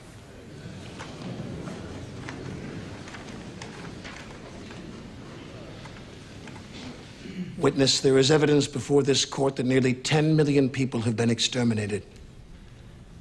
Murdered in cold blood. You mean to say that you did not, and in your opinion, Hitler did not know what took place in the concentration camps? Yeah. Do you know that Hitler said in 1943, in a recorded meeting, I read you his words now, quote, the Reich's Minister of Foreign Affairs declared that the Jews should be exterminated or taken to concentration camps. There is no other possibility. The Minister of Foreign Affairs, Ribbentrop, talked with Hitler about extermination, and you were above Ribbentrop. You were Hitler's second in command. You were in charge of the economic four-year plan, so you knew all about the gold wedding rings and the gold teeth and the gold eyeglasses that the victims left behind. And you have heard that it took 5 extra minutes to kill the women because they had to cut their hair off to be used in making mattresses. And nothing was told to you about this material that came from these people that had been murdered? No! No! How can you imagine such a thing? I was laying down the broad outlines of the German economy. The witness is excused. I am not finished. The witness is excused. I am not finished. The witness is excused.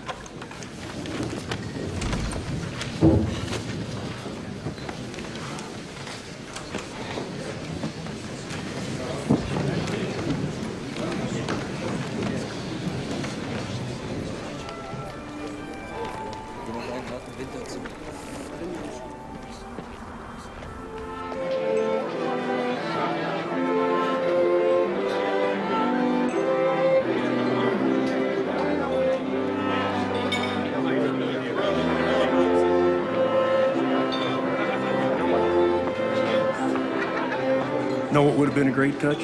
Hermann Goering showing up in a Santa outfit. Oh, he'd probably do it. After all, he was the Third Reich's chief bon vivant. Did you ever see pictures of Goering at Hitler's mountain retreat? Dressed like a Tyrolean chorus boy out of some grotesque operetta.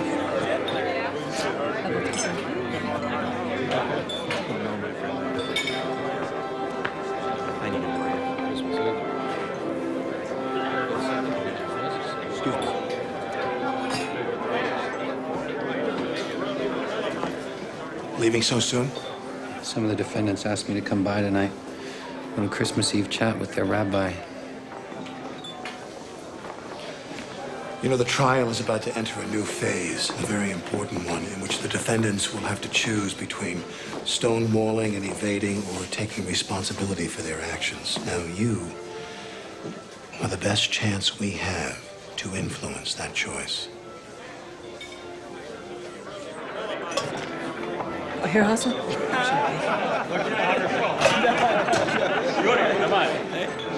Пожалуйста.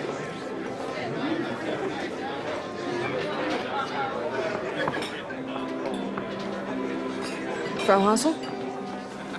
Is something wrong? Do not ask me to serve the Russians, please. But they're our guests.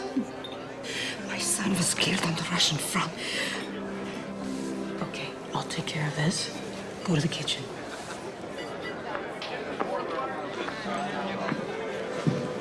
Try these little sausage things, General. Forget what Frau Hassel calls them, but I hear they're mighty tasty. Madam, 20 million of my people were killed by the Germans. You think I could be offended by the snub of a Hausfrau? I don't know what to think, General. Frankly, I can't keep track of all the politics in this room.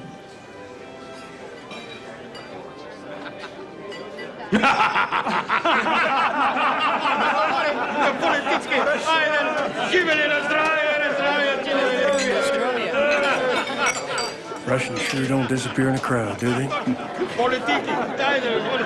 No, They suffered more in this war than any other country. Must be doubly painful to attract such little sympathy for it.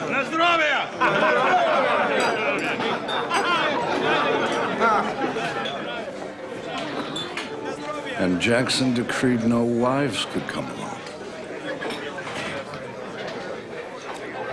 Worked out quite nicely for him, wouldn't you say?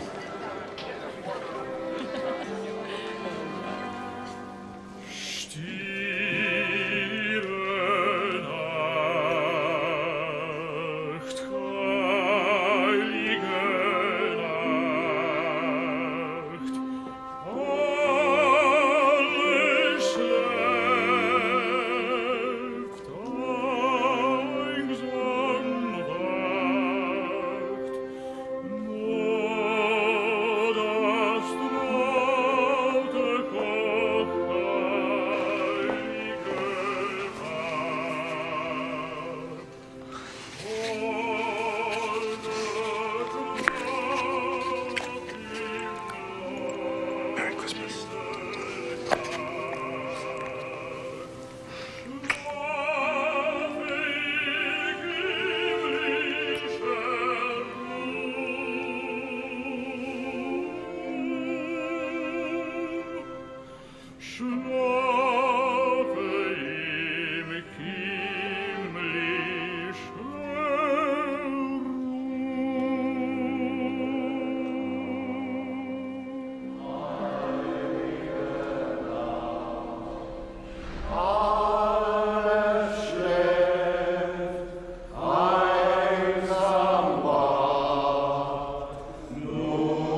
figure it's probably their last Christmas in here.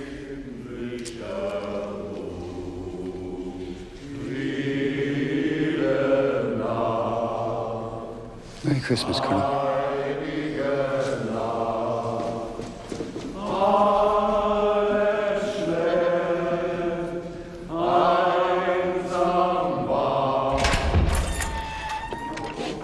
Field Marshal. Doctor, how are you? I'm so glad that you are here. Please, sit. You are the only one I can really talk to. But you don't talk to me, Field Marshal. Not really. I tell you everything about my family. Yes, but not about you. I would like to understand how a man like you, a man of your background, could have drafted an instrument like the commando order. Allied soldiers found behind enemy lines were shot rather than captured. Or the night and fog decree, suspected resistance members were arrested in the middle of the night and secretly murdered. Because of you. I know. I am dying of shame. Don't you think it's time you admitted that to the rest of the world?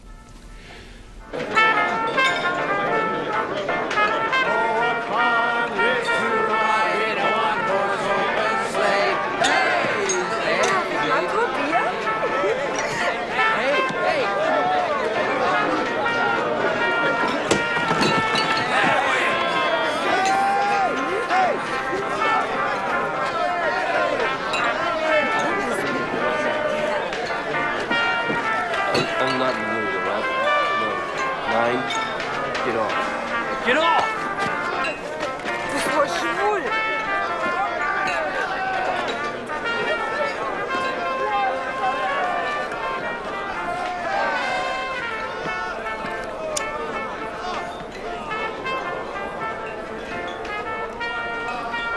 You were signing orders that broke international laws and treaties. How could you not question what you were doing? Does the lieutenant say to his captain, "Just a minute, sir. I have to consult the Hague Convention to see if I am allowed to carry out your orders." If we had disobeyed, we would have been arrested. And rightly so. And you realize without the support of his generals, Herr Jodl, Hitler could not have waged war. It is a soldier's duty to obey orders. That is a code I have lived by all my life. And that code extends to the people who ran the death camps?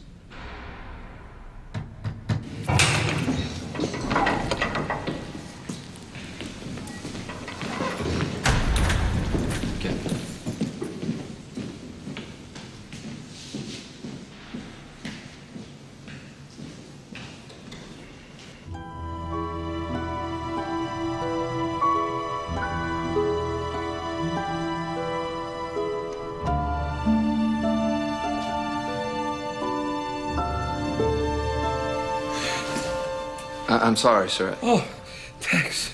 Tex, my friend. Come in. Come in. Sit down. Thank you. Oh, it's good to see you. I know that Christmas time can be a lonely thing away from home. Merry Christmas, Reichsmarshal. Oh, my dear Tex. What luxury, huh? Prost. Cognac? Yeah. So, what would you be doing now, eh? Back in Texas? On Christmas morning, we'd open our presents and then go to church. And after that, we'd head over to Grandma and Grandpa's for a big roast turkey dinner. After that, Dad, Grandpa, and me, we go out back hunting for pheasant, quail. Hunting. Hunting was my passion. I was Germany's chief gamekeeper. No kidding. Oh, the shooting around my estates at Cairn Hall was wonderful. Did Hitler ever go hunting with you? I shouldn't tell you this, but Hitler did not approve of hunting. He felt that killing animals was immoral. He was a vegetarian, you know. Yeah? Oh, yes, he was a vegetarian. Yeah, but that did not stop him from being the most gracious host in Europe. His dinner parties were legend, always the finest caviar, champagne. Though he did not partake, he was not intolerant. He would dazzle his guests with every view under the sun until dawn.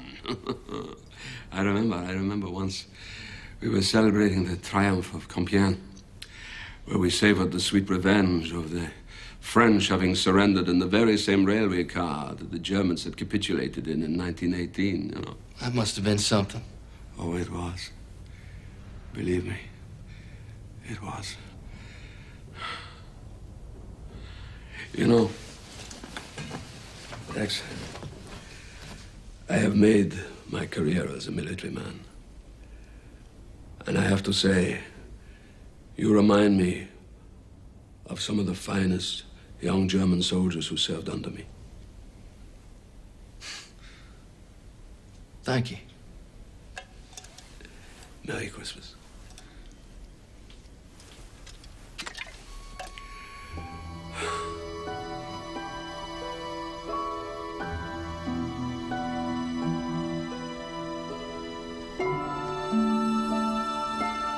Hello, America. As Christmas descends upon this sad and broken city, I'm here inside her great palace of justice. And on this Christmas Eve, as we're filled with thoughts of peace on earth, it is here that the future of peace may well be determined.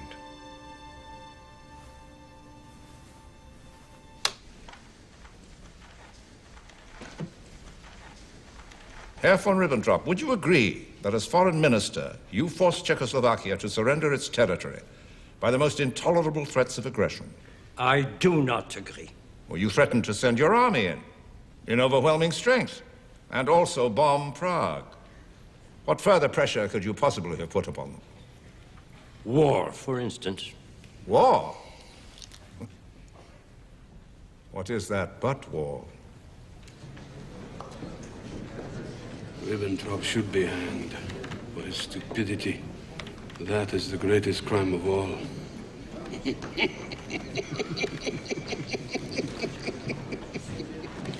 In your newspaper, Herr Streicher, you wrote that the Jews are a nation of bloodsuckers and extortionists. Do you think that that's preaching race hatred? No, I do not think it's preaching race hatred. It is simply a statement of fact. Dr. Funk, you were president of the Reich Bank during the war. I was, yes. And you accepted unusual deposits into your bank, didn't you? I do not know what you refer to. I am referring to deposits sent to you by the SS from concentration camps. I have no knowledge Inside of... the Reich Bank vaults, there were literally piles of jewelry. Gold watches, gold earrings, gold eyeglass frames, and gold teeth. Many people deposit valuables in the bank, and the bank is not required to look into them. Prior to 1939, exactly how many of your customers deposited their teeth into your bank?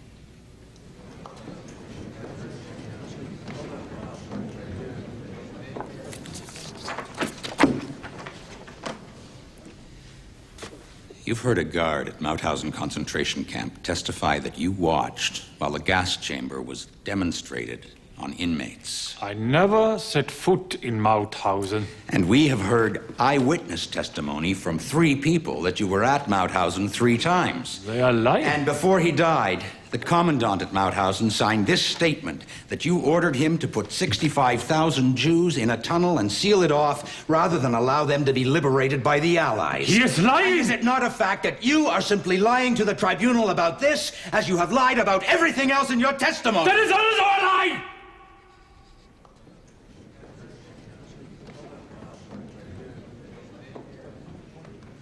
Kaltenbrunner has asked the commandant of Auschwitz to testify in his defense. If that's a joke, I don't get it. I don't get it either, but it's no joke. The British have him in custody, and they've agreed to transfer him here to testify. Maybe Kaltenbrunner just figures he'll look better by comparison. Wait a minute. We're not really going to allow this, are we? Let the guy walk in, say God knows what on the stand, give Kaltenbrunner an alibi? Might be a cheap price to pay, though, for the opportunity to cross-examine him later on.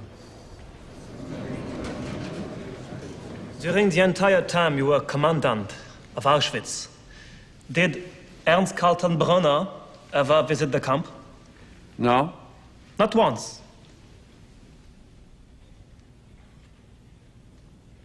Never. Thank you. 1 minute, please.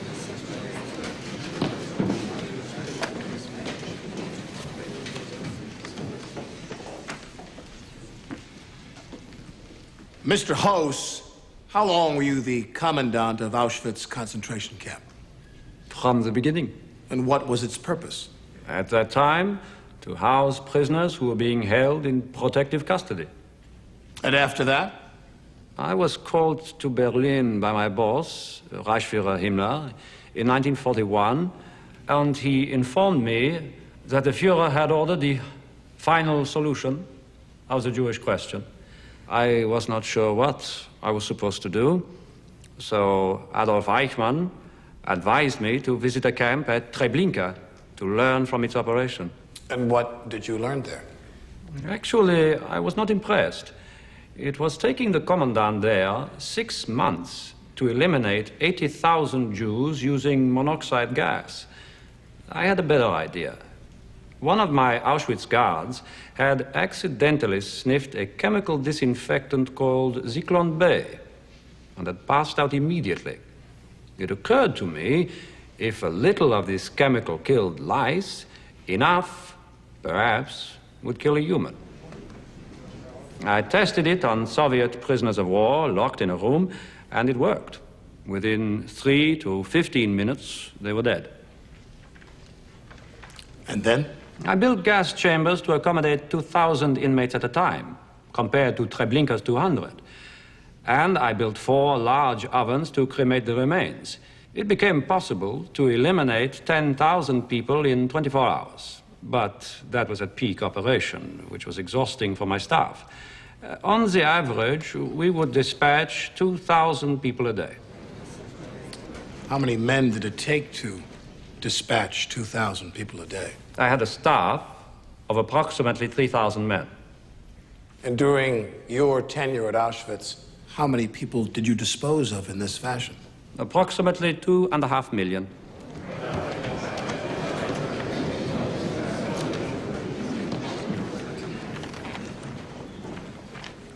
No further questions. I wish to make this clear. I did not tolerate gratuitous cruelty. My men were there to exterminate people, not torment them. Any misconduct by the guards was punished, I can assure you.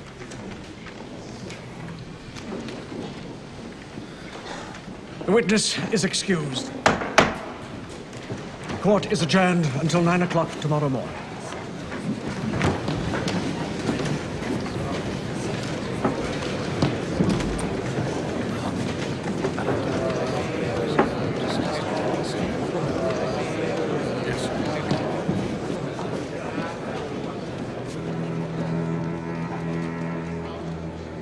My life was entirely normal.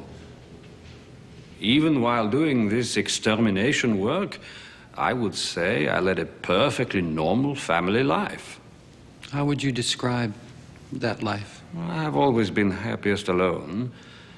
I never had any real intimacy with my parents, with my sisters. Commandant, do you feel that the Jews you murdered deserved their fate? I have always been taught that the Jew was an enemy of Germany. So when you were ordered to turn your prison camp into a death camp, you never once thought what you were doing was wrong? I was an SS man. We were trained to obey orders without thinking.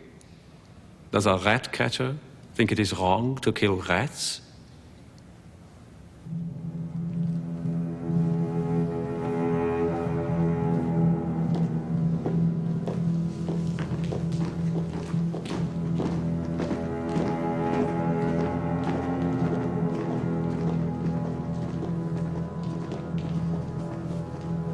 A rat catcher catching rats.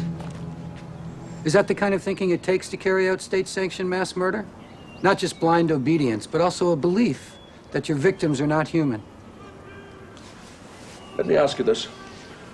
What was Hiroshima? Was it not your medical experiment? Would Americans have dropped bombs as easily on Germany as it did upon Japan, killing as many civilians as possible? I think not.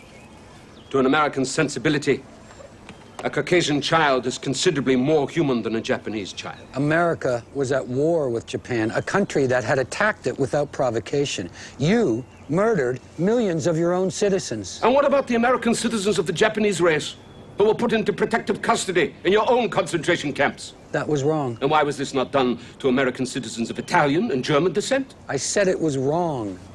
And what about the Negro officers in your own army? Are they allowed to command troops in combat? Can they sit on the same buses as the whites? The segregation laws in your country and the anti-Semitic laws in mine, are they not just a difference of degree? Let me tell you, from the beginning of the century, through the First War, until the rise of Hitler, the Freemasonry of the Jewish merchants consistently undermined the German economy and the nationhood of the fatherland. That is why we made anti-Semitic laws, and why you, my friend, can never understand anti-Semitism. Why? Because you are a Jew.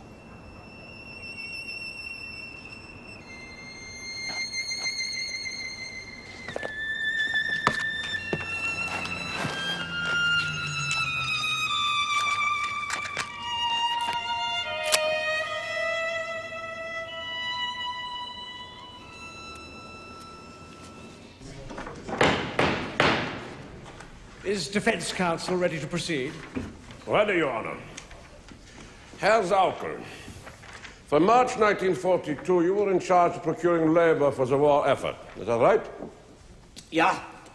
You are aware that it was a crime under the Hague Conventions to forcibly deport citizens of other countries to Germany as workers? Yeah.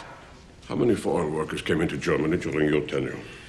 Approximately 5 million. And how many of them came voluntarily? Perhaps 200,000. Did you issue these directives calling for their decent treatment? I did, yeah. I ask that these be marked as exhibits and accepted into evidence. So ordered. Herr Saukel, who ordered you to procure these workers? Speer. Albert Speer, Minister of Armaments. He gave orders to you. Yeah. And you had to obey them. Yeah. Every worker you brought in, it was under Speer's orders. It was. No further questions.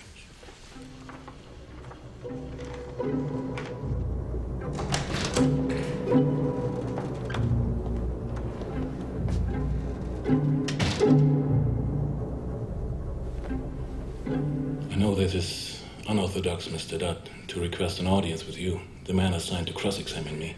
Well, there's nothing very orthodox about this whole trial, Dr. Speer. My lawyer has been trying to talk me out of confessing to war crimes that might incur the death penalty. But I do not wish to hide the truth, just to save my life, only to hate myself for the rest of that life. Well, I wish the other defendants shared that view. Some of them do, but many are still under Goering's influence. He's a chief rival for the souls of the other defendants, if I may put it so dramatically. Goering was cross-examined by the chief prosecutor, Justice Jackson, while I am to be questioned by you, a subordinate.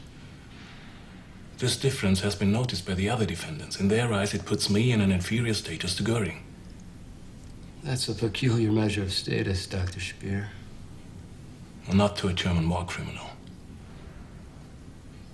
I hope you don't have a problem with it. No.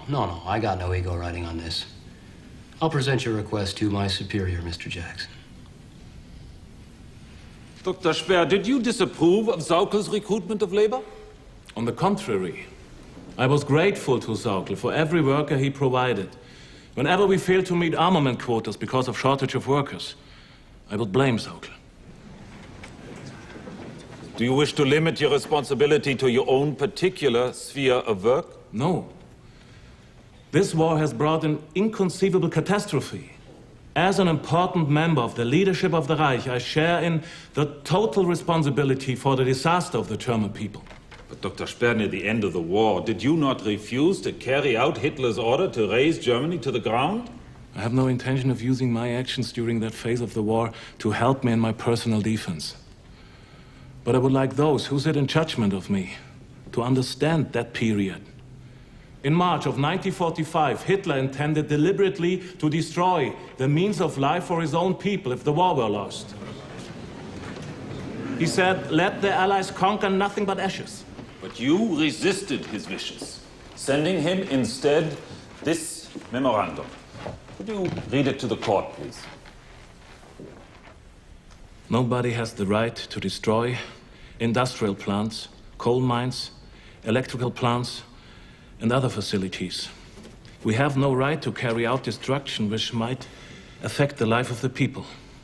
Signed, Speer. We have heard here that people were shot for disagreeing with Hitler. Is this true? That did happen. And yet, not only did you disagree with him, but early in 1945, you actually made a plan to assassinate Hitler.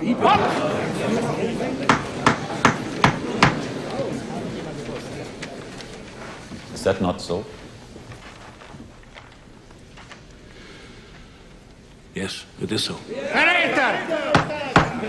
It is so. Because of what I viewed as his insane destructiveness. What did you do? What was your plan?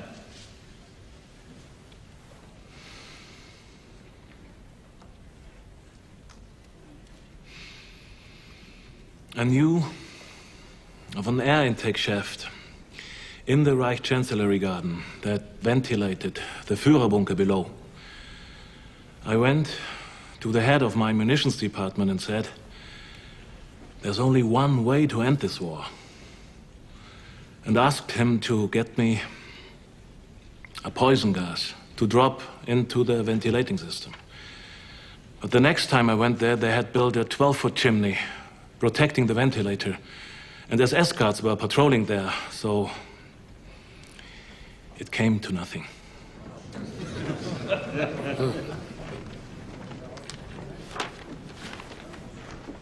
Mr. Chief Prosecutor? Dr. Speer, you acknowledge responsibility for Germany's large policies, but not for the details occurred in their execution. Is that a fair statement of your position? Yes, sir. Very fair. May I ask the witness a question in order to clarify this answer, please? You may. Do you want to acknowledge guilt under criminal law? Or do you wish to record an historical responsibility before your own people and before history?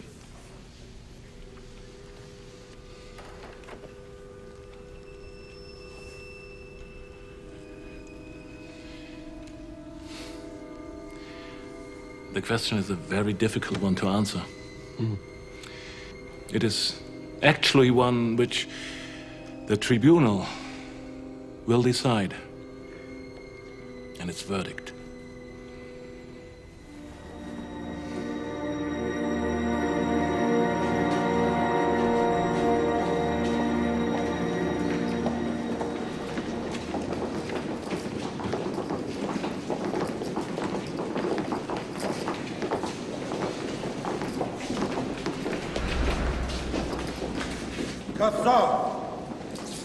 You would assassinate the Fuhrer? I tell you this, you coward. If you get out of this alive, we'll put together our own court and execute you for treason!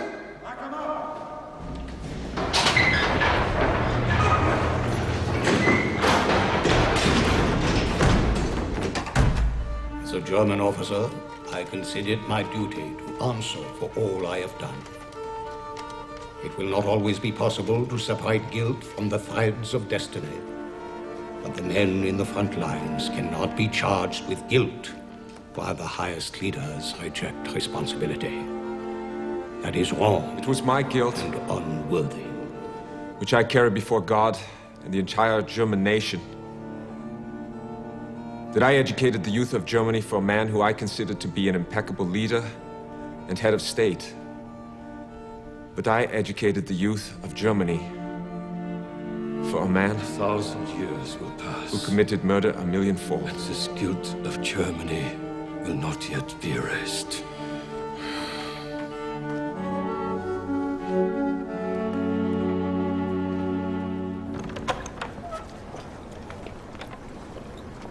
Afternoon, Captain.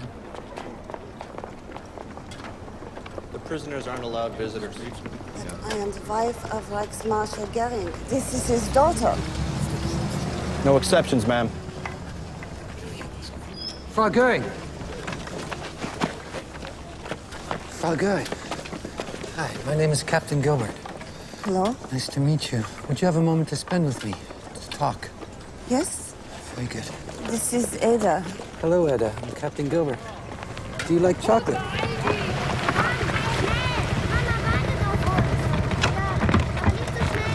Must have been very difficult for you these last few months, especially with your little girl. It could have been worse, I suppose.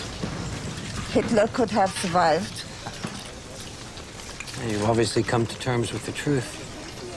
I only wish your husband could do the same, but he persists in remaining loyal to Hitler's memory.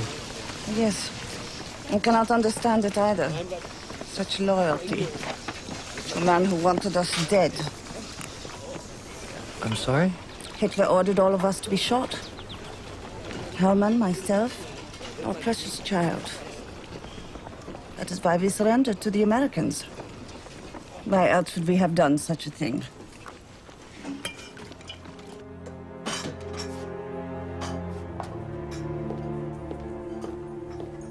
I went through my notes last night. I've spent all these months trying to find a way inside their minds, hoping to understand how those people could commit such atrocities against my people. I believe there are a couple of factors that explain a lot of it. First, Germany is a country where people do what they're told.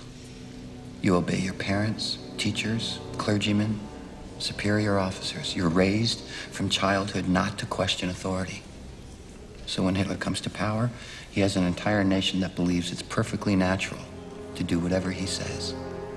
Second, propaganda.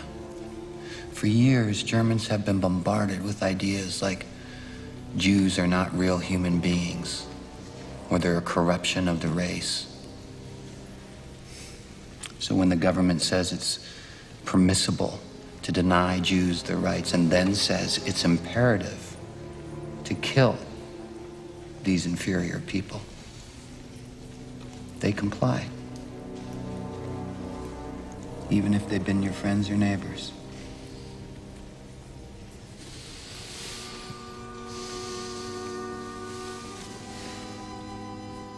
Anything else? I told you once that I was searching for the nature of evil. I think I've come close to defining it. A lack of empathy. It's the one characteristic that connects all the defendants. A genuine incapacity to feel with their fellow man. Evil, I think, is the absence of empathy.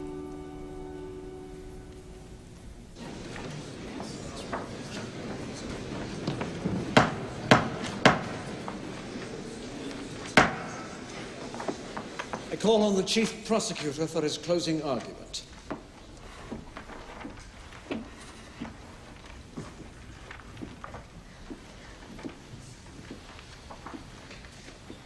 Mr. President and members of the tribunal, it is impossible, in summation, to do more than outline with bold strokes the vitals of this trial's mad and melancholy record, for no time has ever witnessed slaughter on such a grand scale, such cruelties and inhumanities, such wholesale deportations of peoples into slavery, such annihilations of minorities. Events which will live as the historical text of the 20th century's shame and depravity. Terror was the order of the day. Civilians were arrested without charges, committed without counsel, executed without hearing. Villages were destroyed, the male inhabitants shot, were sent to forced labor, and the children scattered abroad. The Nazi movement will be of evil memory in history because of its persecution of the Jews, the most far-flung and terrible racial persecution of all time. So thorough and uncompromising was this program that the Jews of Europe as a race no longer exist, thus fulfilling the diabolic prophecy of Adolf Hitler at the beginning of the war. Generations to come will remember this decade. If we cannot eliminate the cause and prevent the repetition of these barbaric events, this century may yet succeed and bringing the doom of civilization. The time has come for final judgment, and if the case that I present seems hard and uncompromising, then it is only because the evidence makes it so. A glance at the dock will show that despite quarrels among themselves, each defendant played a part that fitted in with every other, and all advanced a common plan. It was these men among millions of others, and it was these men leading millions of others who built up Adolf Hitler. They intoxicated him. He, of the psychopathic personality with power and adulation. They fed his hates and aroused his fears. They put a loaded gun in his eager hands. It was left to Hitler to pull the trigger, and when he did, they all, at that time, applauded. Hitler's guilt stands admitted, by some defendants reluctantly, by some vindictively. But Hitler's guilt is the guilt of the whole dock, and of every man in it.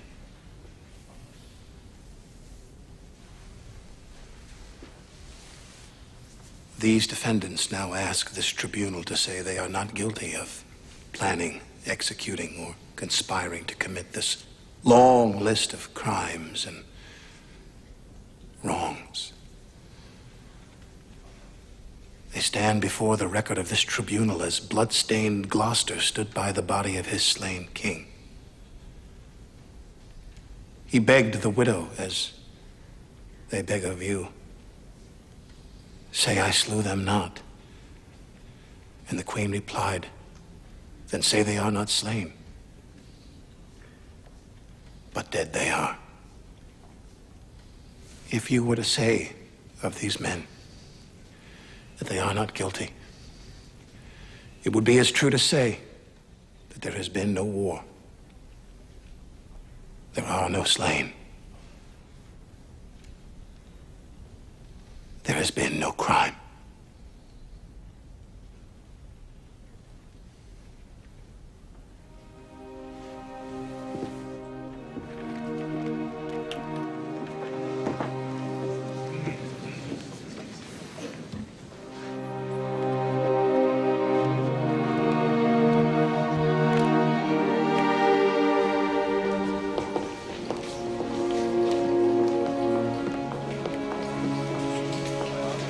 Captain?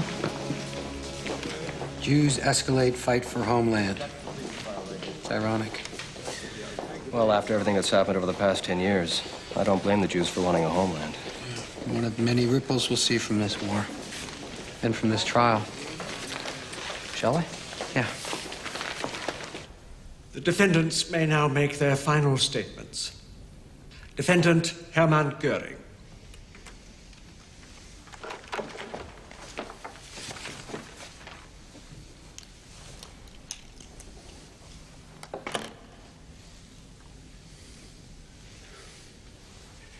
This has been a poor excuse for a trial. But firstly, I must reiterate my lack of knowledge for these terrible mass murders, which I cannot begin to understand.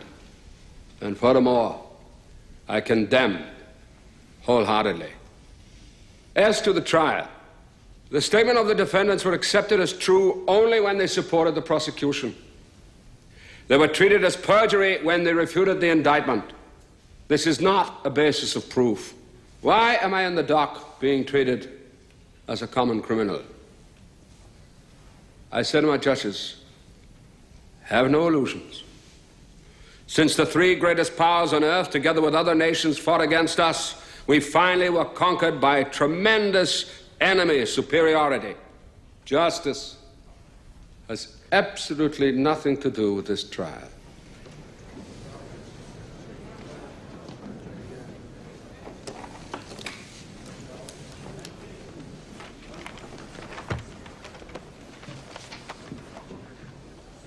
Defendant Albert Speer.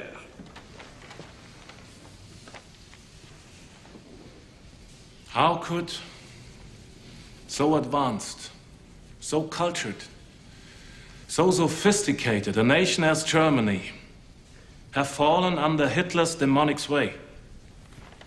The explanation is modern communications. No longer does a leader have to delegate authority afar to subordinates, exercising independent judgment. Given modern communications, a Hitler can rule directly and personally. Thus, the more technical the world becomes, the more individual freedom and the self-rule of mankind becomes essential. This war has ended on the note of radio-controlled rockets, aircraft approaching the speed of sound, submarines and torpedoes which can find their own targets, atom bombs, and the horrible prospect of chemical warfare. In 5 to 10 years, this kind of warfare will offer the possibility of firing rockets from continent to continent with uncanny precision. Through the smashing of the atom, it will be possible to destroy 1 million people in New York City in a matter of seconds with a rocket serviced by perhaps 10 men. A new large-scale war will end with the destruction of human culture and civilization. That is why this trial must contribute to the prevention of such wars in the future. A nation believing in its future will never perish. May God protect Germany and the culture of the West.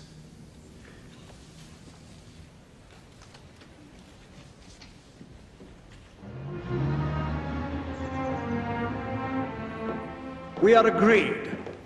3 of 4 votes will be required for the finding of guilty. Agreed. Agreed. Now, if the judgment is death, might we not consider the firing squad for the military defendants? I disagree most strongly. The bullet is for the honorable adversary, not the butchers.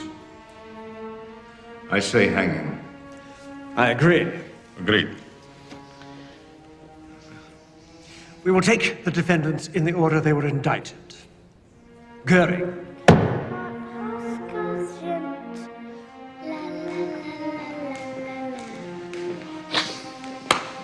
Bravo, bravo. Bravo, bravo. Go, have some of the lovely food.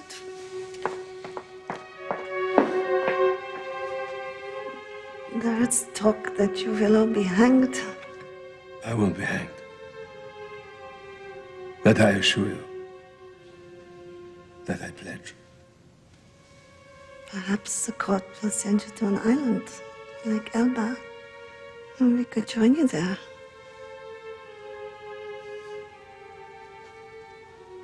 Go on, eat. Eat. Do you think that we would be allowed to take some of the food home with us?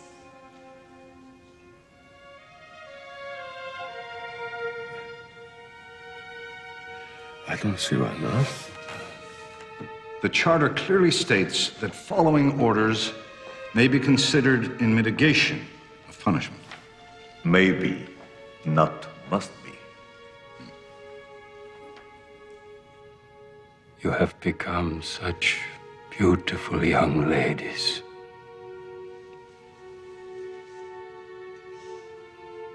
So when are they going to shoot you, Papa? Hans Frank is the most tragic figure in my view. His penitence is obviously real. It would be a meaningful gesture for us. Spare his life. No. He should hang.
Each defendant will stand as his name is called to hear the judgments on the 4 counts applicable to him, and the sentence if found guilty on any of the counts.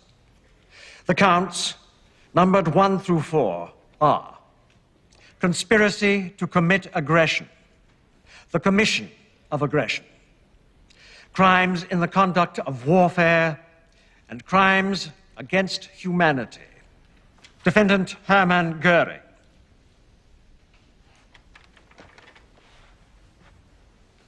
The tribunal finds you guilty on all 4 counts and sentences you to death by hanging. Rudolf Hess. On the charges of crimes against humanity, the tribunal finds you not guilty. But we find you guilty on counts 1 and 2, and thereby sentence you to imprisonment for life. Admiral Wilhelm Keitel. Guilty on all 4 counts. The tribunal sentences you to death by hanging. Defendant Hans Frank. The tribunal finds you guilty on counts 3 and 4 and sentences you to death by hanging. Julius Streicher. Guilty on count 4, crimes against humanity. Death by hanging. Defendant Schacht. The tribunal has come to the conclusion that the evidence against Hjalmar Schacht has not been established beyond a reasonable doubt, and therefore finds that Schacht is not guilty on this indictment. Quiet, please. The defendant, Karl Dönitz, guilty on counts 2 and 3. The tribunal sentences you to 10 years imprisonment. Foreign Minister von Ribbentrop. Guilty on all 4 counts. The tribunal sentences you to death by hanging. Ernst Kaltenbrunner. Guilty on counts 3 and 4. The tribunal sentences you to death by hanging. Baldur von Schirach, guilty on count 4, 20 years in prison. Alfred Jodl, on all 4 counts, guilty. Death by hanging. Hans Fritscher. Not guilty. Franz von Papen. Not guilty. Walter Funk, guilty on counts 2, 3, and 4. The tribunal sentenced you to imprisonment for life. Defendant Fritz Saukel, guilty on counts 3 and 4. Death by hanging. Defendant Albert Speer. The tribunal finds you not guilty on counts 1 and 2, but you have been found guilty on counts 3 and 4. Albert Speer, the court sentences you to 20 years imprisonment.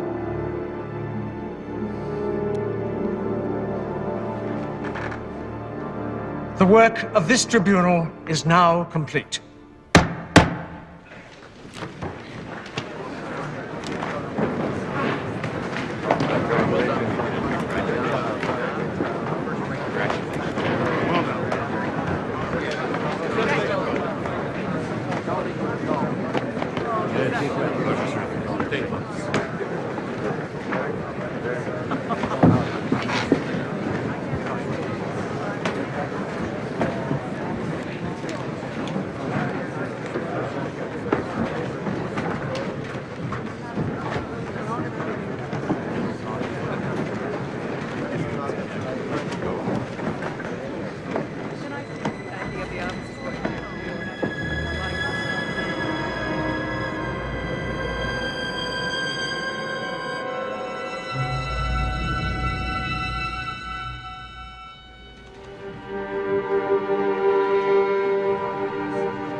frightened, my dear Tex? Why this long face? Hmm? Have I not told you there's a special place in Valhalla waiting for me? I don't know.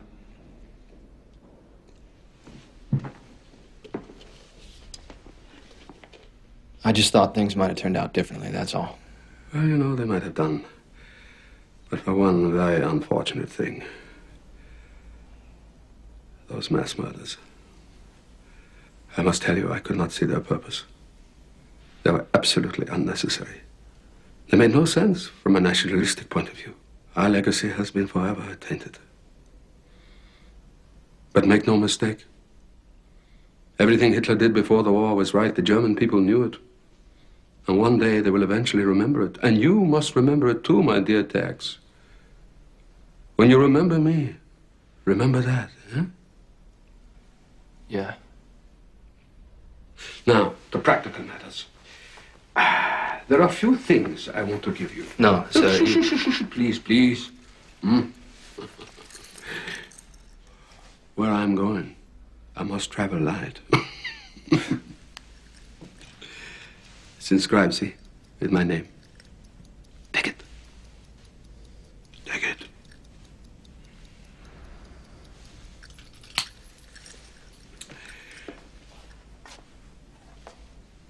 The few valuables I have, they are in my blue briefcase in the baggage room. Can you retrieve that for me, my dear Tex? Yes, sir.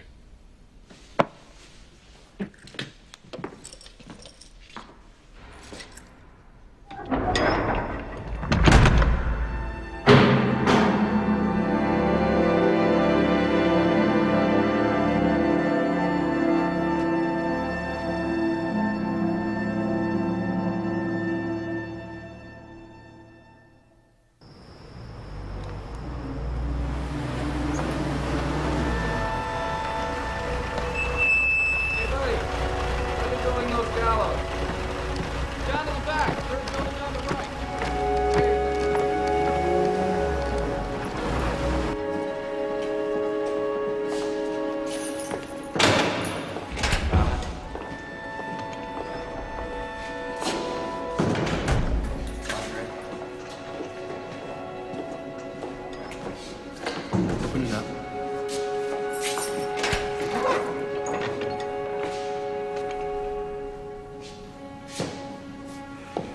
I have only one question to ask you. Is there absolutely no possibility that I may be allowed to face a firing squad and die a soldier's death? None. Just as well. I hear the Americans are very poor shots. Now, if you'll excuse me, I must write a letter.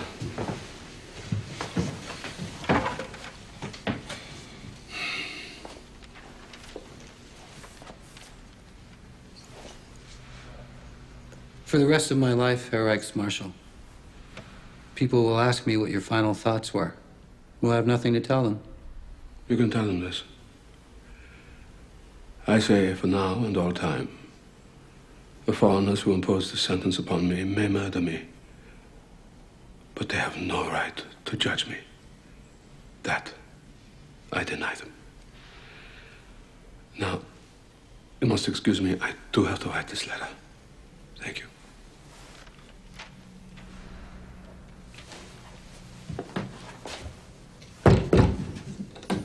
My one and only sweetheart, my life came to an end when I bade you farewell for the last time. Do not grieve, my dearest one. Since then, I have felt at peace with myself and consider my death a deliverance. All my thoughts are with you and our own dear sweet child. My last heartbeats of our great and eternal love.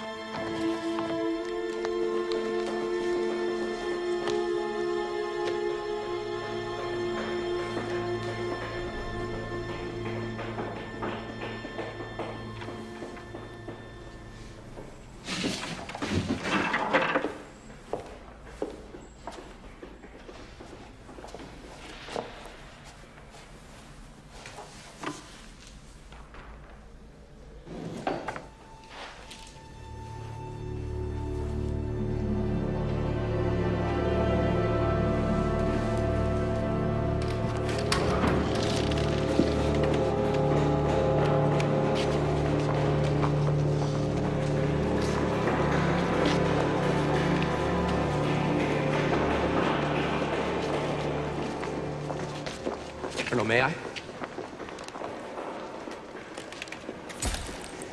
You got what you want? I got it, sir. Gentlemen, follow me.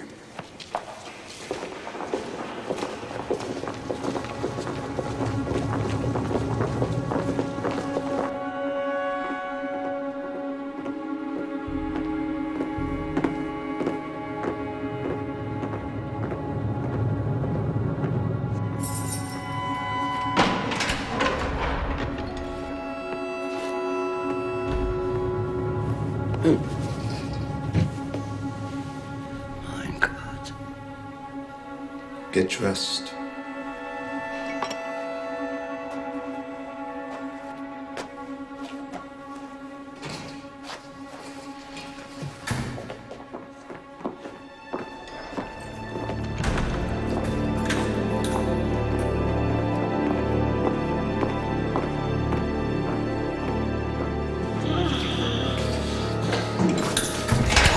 Get a doctor!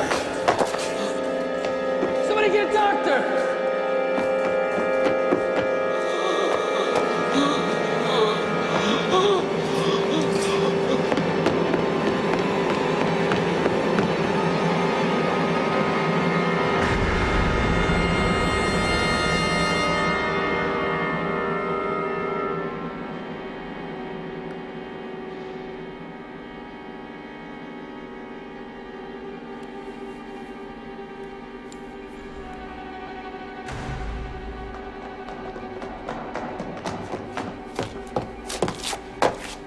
Cyanide.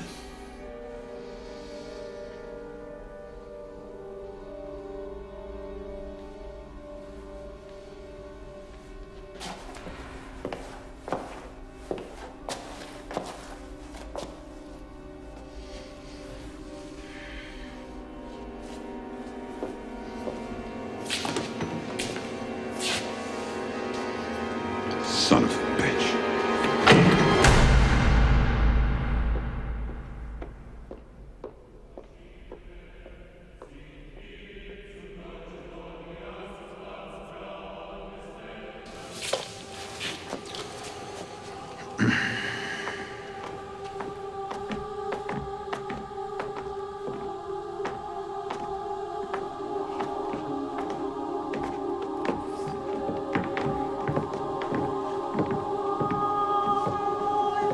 State your name.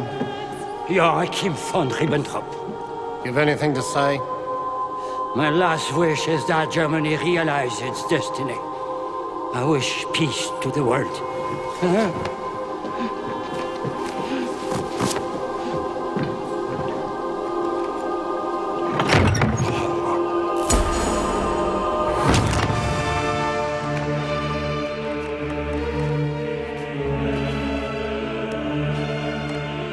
You have anything to say? I now join my sons. Deutschland über alles.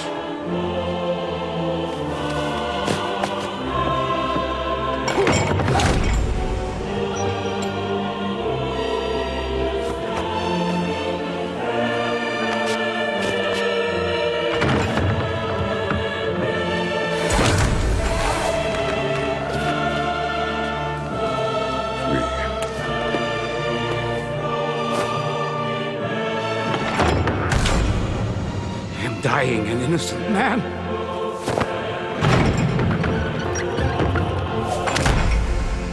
I ask God to accept me with mercy.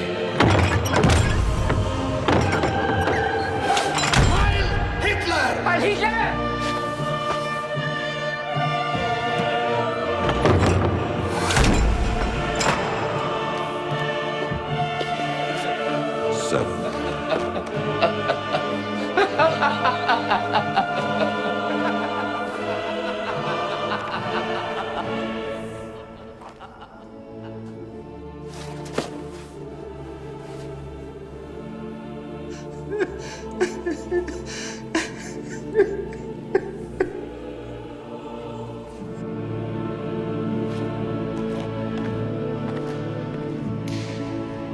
All cleaned out, everything. The cells are to be scrubbed clean. Nothing's to be left. Nothing.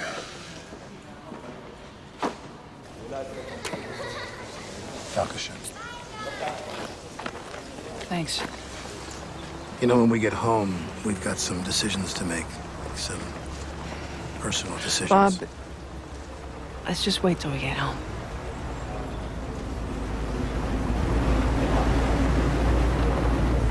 Hello, you two. You know, it may sound strange, but I can't help feeling a touch sentimental about all this. I understand. I got a letter from a friend today, saying that because of what we've done here, none of it can ever happen again. What do you think? Well, we can hope, can't we?